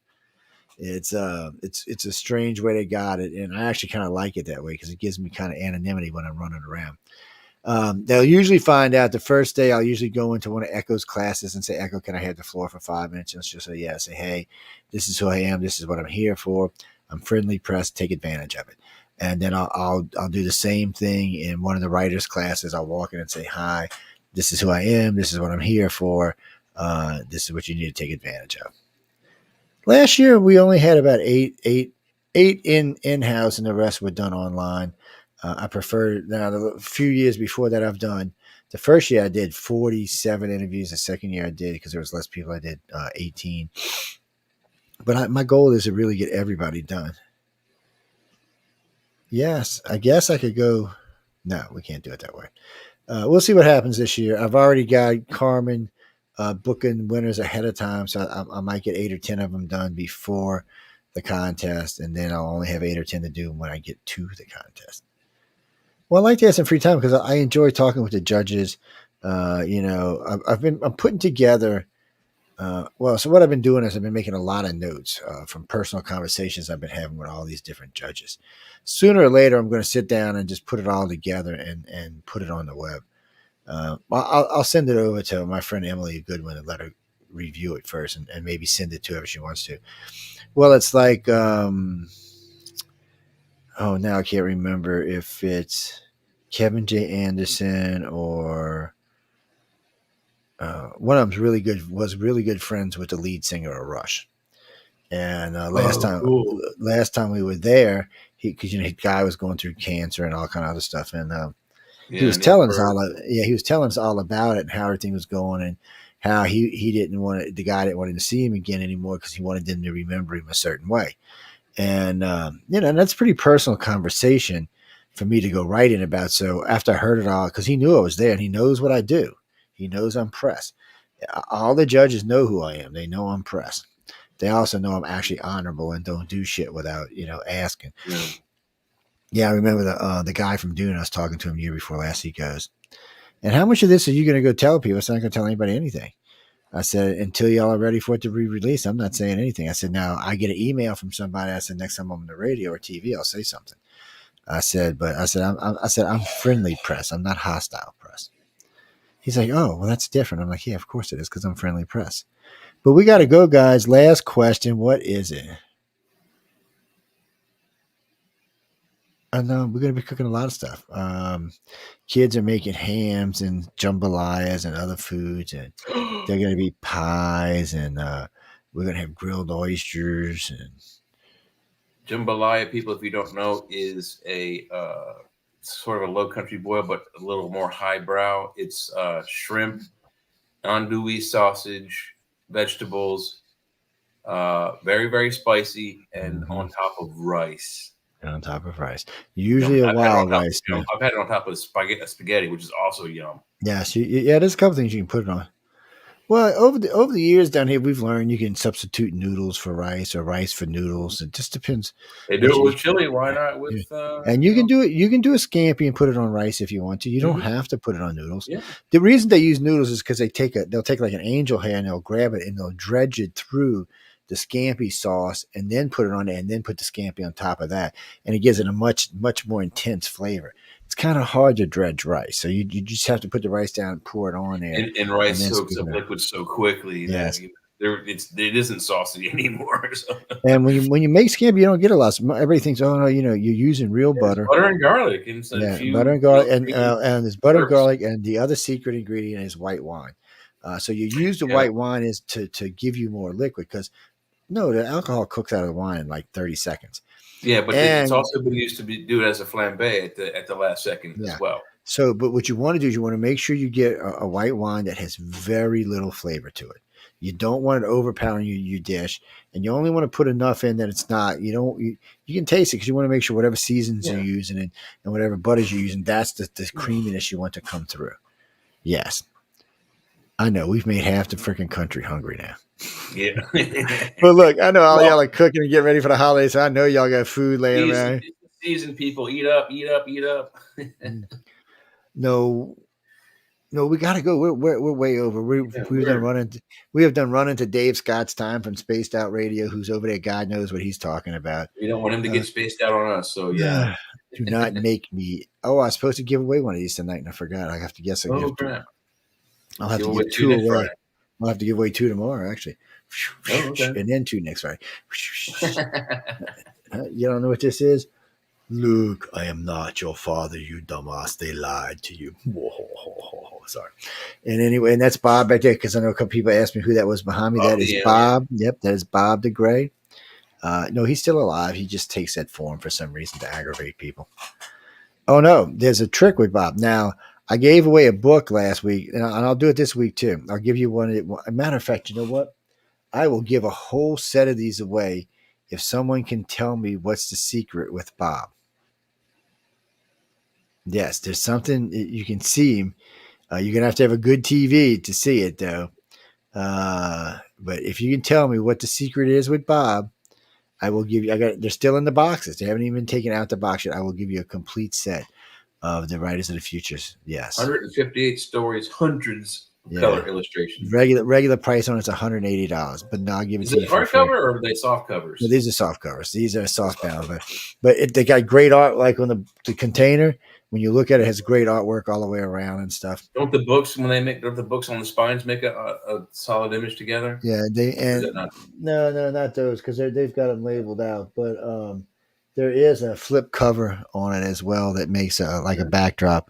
Oh, they're great, and there's a the lot box of stuff that they're in is gorgeous. Yeah, so you know what? We're not gonna have time to give it away right now, but I'll either announce. You know what? I'll announce it on tomorrow's show, but again on next Friday's show I'll announce it. But you have to tell me what the secret is with Bob. And we've talked about this on the air. There's something. If you look at Bob right now, there is something with Bob that is not ordinary. Well, other than it's an alien skull. But there's something, What do you mean? What do you mean? His face? Oh, you can't see his face. Oh, he's busy with decorations. You got some tinsel in front of him. Yes, he's. Well, he likes his decorations, but it doesn't have to do with his mouth anyway. Your back shelf there. Look really good. I see no one's got it yet. I'm looking at my email. Look really. Oh, I'm sorry, Janine. ICAR at Cox.net. ICAR at Cox.net. Yes, ICAR at Cox.net. The first person who tells me what the secret is with Bob, I will go ahead. Let me get out your way. So there you go. Look at Bob. What do you mean? I'm not zooming in. If you have to do the zooming in, I'm just sitting here. That's Bob. Tell me what's up with Bob, and the books are yours. Anyway, we got to go on that note. TV, you can see. That's right. If you've got it, like the big TV I got in my bedroom, if you got it and a little zoom on, well, you'll know right what the hell it is. You probably won't even need a zoom if you've got like a 65-inch TV or bigger. High def. No, you really need high def or 4K. High def will probably do it for you, but 4K will do it better. Well, if you've got 8K, I'm happy for you, you rich bastard. No. There's a Vizio, or I forget which brand it is. Best Buy has it. It's like $240, $270. It's an 8K. It's only 32 inches, perfect for a bedroom. 8K TV, $240, $270. I don't think I'm going to get it. I actually have a TV in my bedroom. It's 65 inches, and it's that's huge. It's big. But look. So real quick, so there's rules about TVs, people, about how far you should be away from a TV. So with a 65-inch, your face needs to be at least 10 feet away from the television to Yeah. enjoy it. You can To enjoy it you and can go not mess with your 6.5 face. feet, but 10 is better. Yeah. That's the recommendation. So what I did is I got it set up so that my face when I'm laying in bed is 10 feet from the TV. Oh, it's great. It's a great TV. I added the sound bar to it. TVs, even expensive TVs, sound is not always that great. Some of those sound bars though can produce some pretty amazing They do. surround sound without They having do. speakers behind you. They can make it sound like there's stuff happening behind you, whereas before you need 5 speakers to do that. Yeah, no, people. So mine is set up so there's a center bar, a bass speaker, and a speaker on each side of the TV. No, I could have put them behind me, but there's no reason to because Jay's right. You get the surround sound effect without having to have speakers behind you now. I don't know how they do it, but they do it. It's Well, kind of it's like when I remember when my mom got her first Bose Wave stereo, and I was like, "This is garbage." Yeah. So I'm like, she told me how much she paid for it. I was like, "Wow, that's a lot of money." So I go turn it on. I'm thinking I'm listening to like a freaking serious stereo system.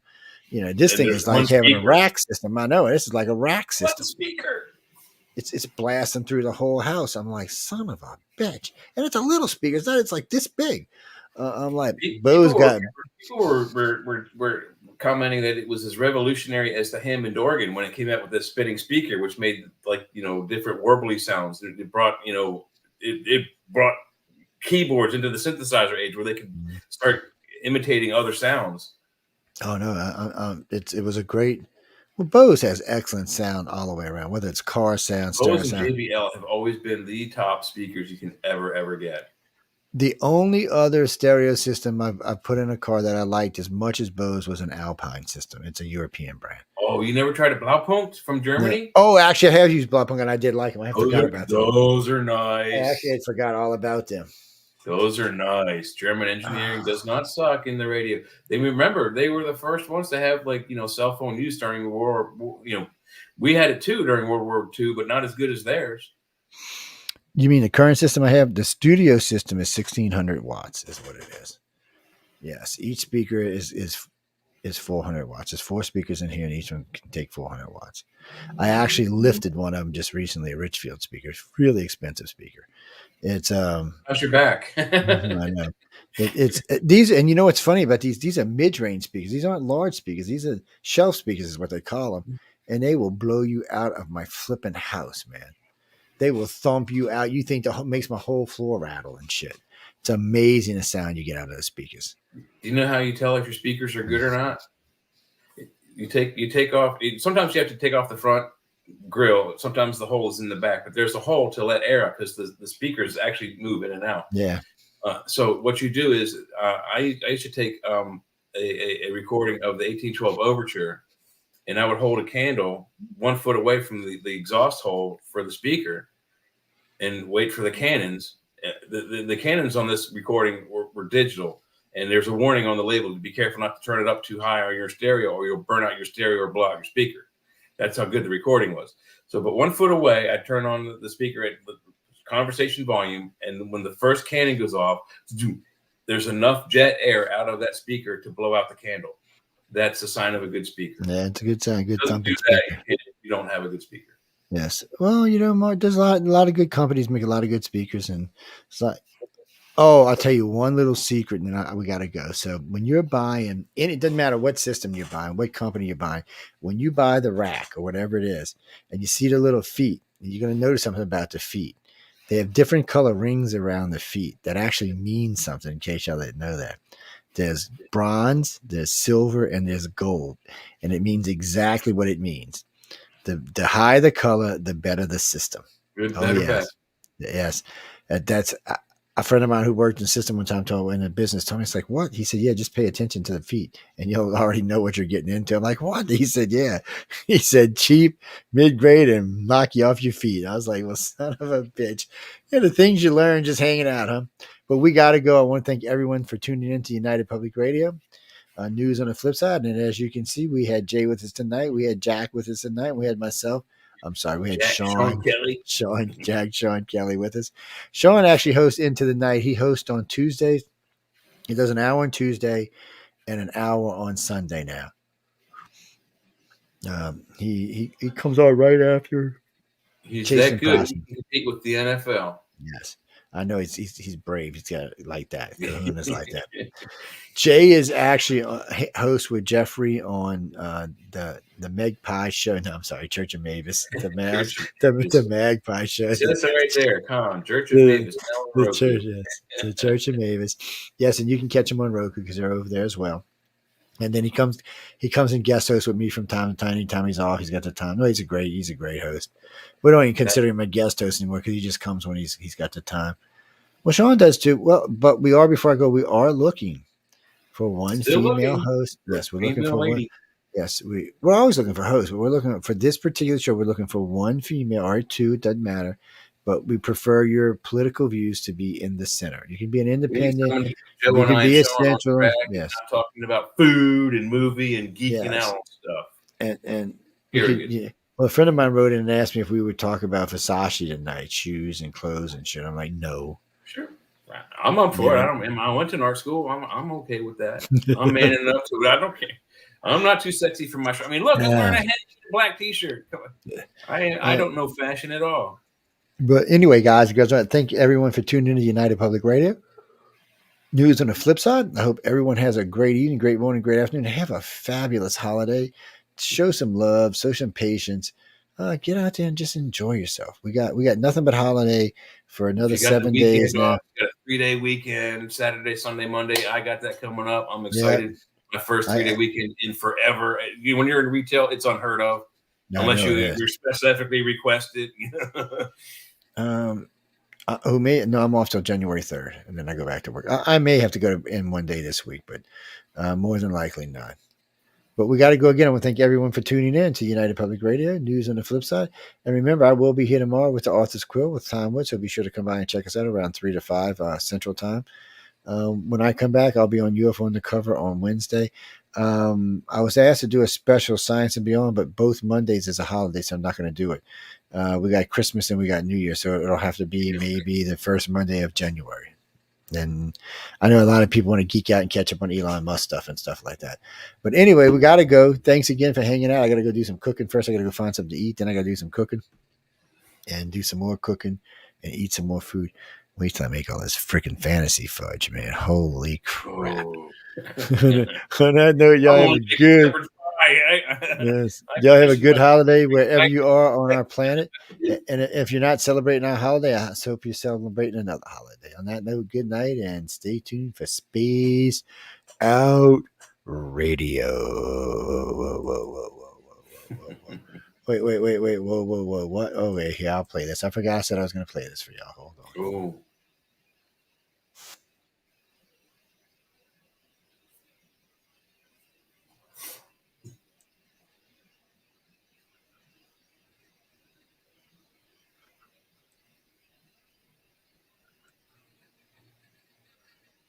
Yep, that ain't the one.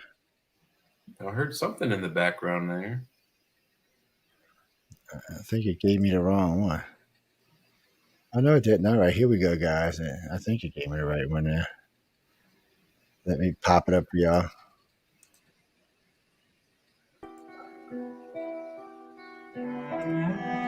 Oh, yeah. This ain't the one I wanted. Oh, well, that's still a good song. I saw those guys. Yeah, it's a good one. No, somebody asked me to play this, and I told them I'd play it. I just got to find out where it went off to.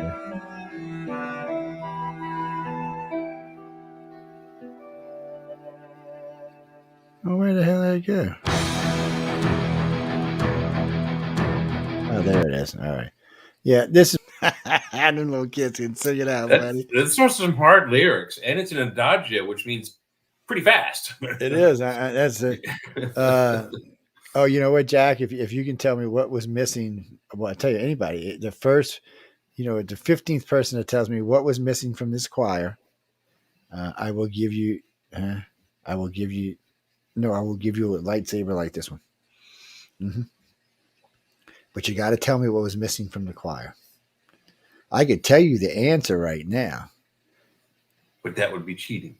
So when you're looking at the singers, tell me what was missing. They have great voices. What are you talking about? Them kids work their asses off of that. Those are difficult lyrics, and typically choirs they like to get boys before their voices change because they can hit notes that once their voices change, they'll never get to. And see what what Jay just said is crucial for what I was saying. What was missing from the choir? I'll tell y'all, but then it's just going to be the 15th person. There's no females in it. I was going to do like that, but I would have given it away. Just males. So now you know there were a few boys in there that kind of could pass as girls. But no, there are no females there. It's not the only all boys choir by any means, but it's the one that was. Yeah, because Jay's right. They like to get them when their voices are there because they can sing.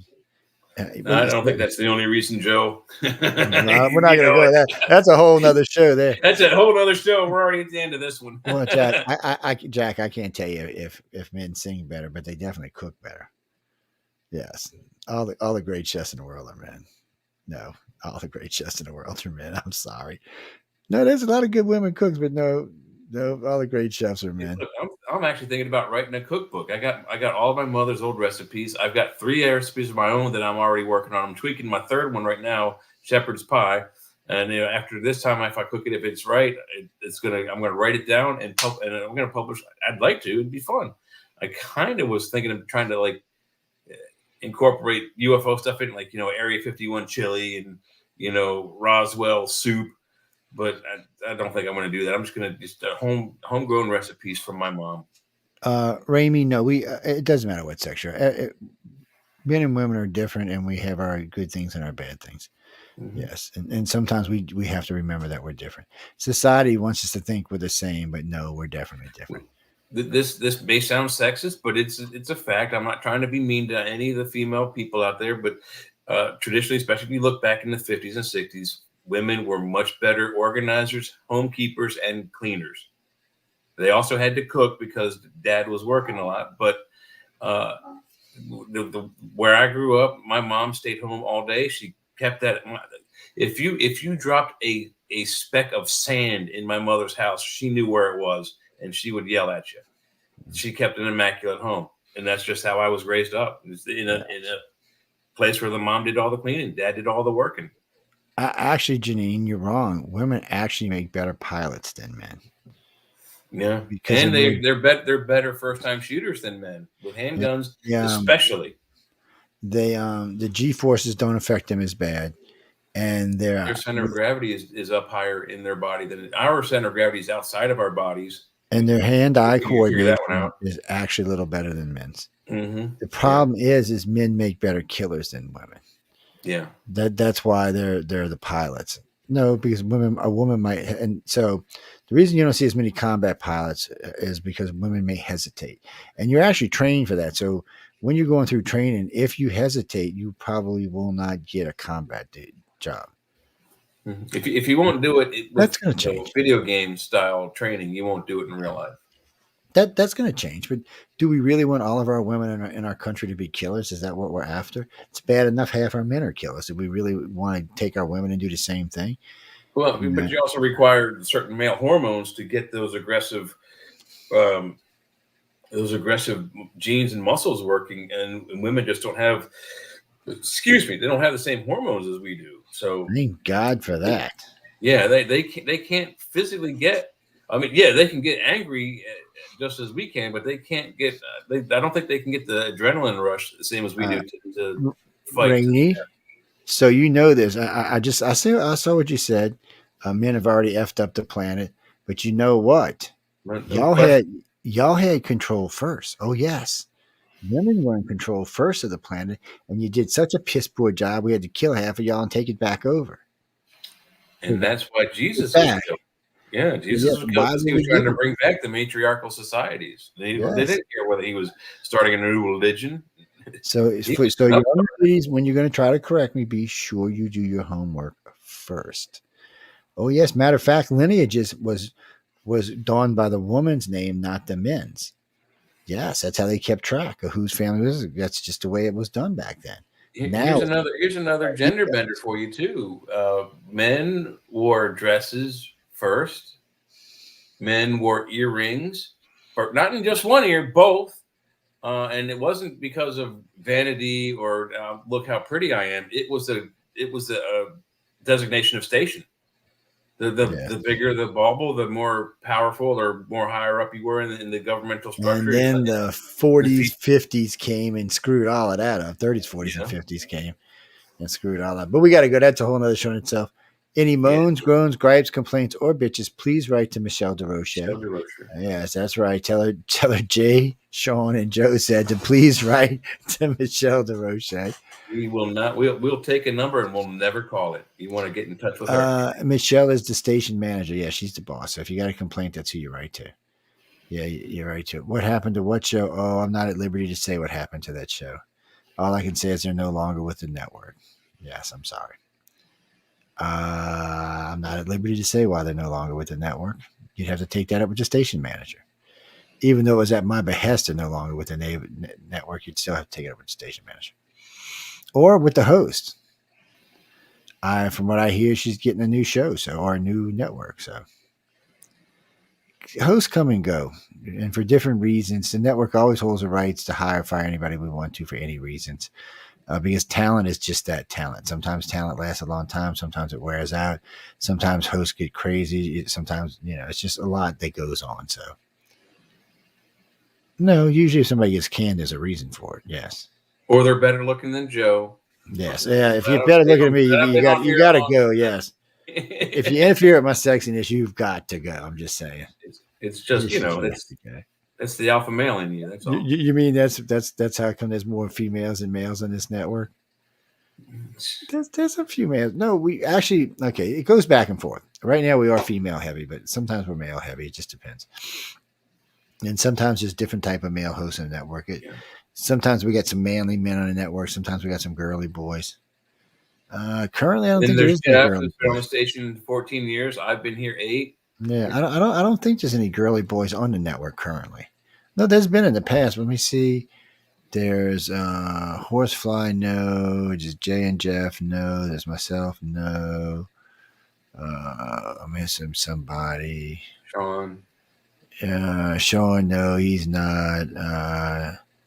What's his name? Bart, he's not either. John's not really. No. All the guys are guys. Yes, we're guys. We're not, how can I say this? We're not confused. We like geek out on stuff. I have actually, because I did go to art school, I have actually watched, runway shows, and I don't dislike fashion, but there are some fashion out there that's just, you're like, why? And who's going to wear that for real in public? There are some really bad fashions out there. Reese, I'm not anti-tattoo. I just don't like them for my personal self. I think tattoo works. So the artwork is gorgeous. It's just it's a personal thing. I probably would never get one, but I appreciate good artwork. One of my best friends from college, she's a tremendous tattoo artist down there. When I was in the Navy, I wanted to get these 2 tattoos on my chest. And a good friend of mine he'd been in the Navy a little longer than me. He goes, before you do that, you should think about it. Think about 30 or 40 years from now. Is that what you want to see on your chest? And I was drunk at the time, and I said, I'll probably do it anyway. But then we got called to duty. So, and after that, I got to thinking, and you know what? I'm glad I didn't get them, because today I wouldn't like it. And you know what else, Pete? Having been in the Navy, it's your skin is considered government property. If you put tattoos on it, you're considered defacing it. They can kick you out of the Navy and or fine you. Yeah, they're weird about that. You mean no? You're getting Denise. No, you're getting confused with the Merchant Marines. They're not. The Merchant Marines are not. They're not military. They're not Marines either. They're paramilitary. they're just Marines because they're on the water and they're selling stuff. Yeah, that's what they are. They're selling their stuff, or they're escorting someone else by selling their services. Yes, they're just that. And so, yeah, and actually there are big tattoos involved in those. But the military itself, you see some, you don't see some. It varies from person to person. But again, we got to go. Stop bugging us.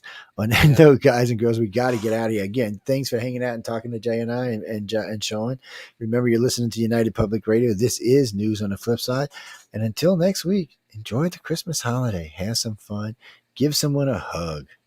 Don't just be randomly kissing people. That could get you put in jail. Don't be shy. Rip those presents wide open. That's right.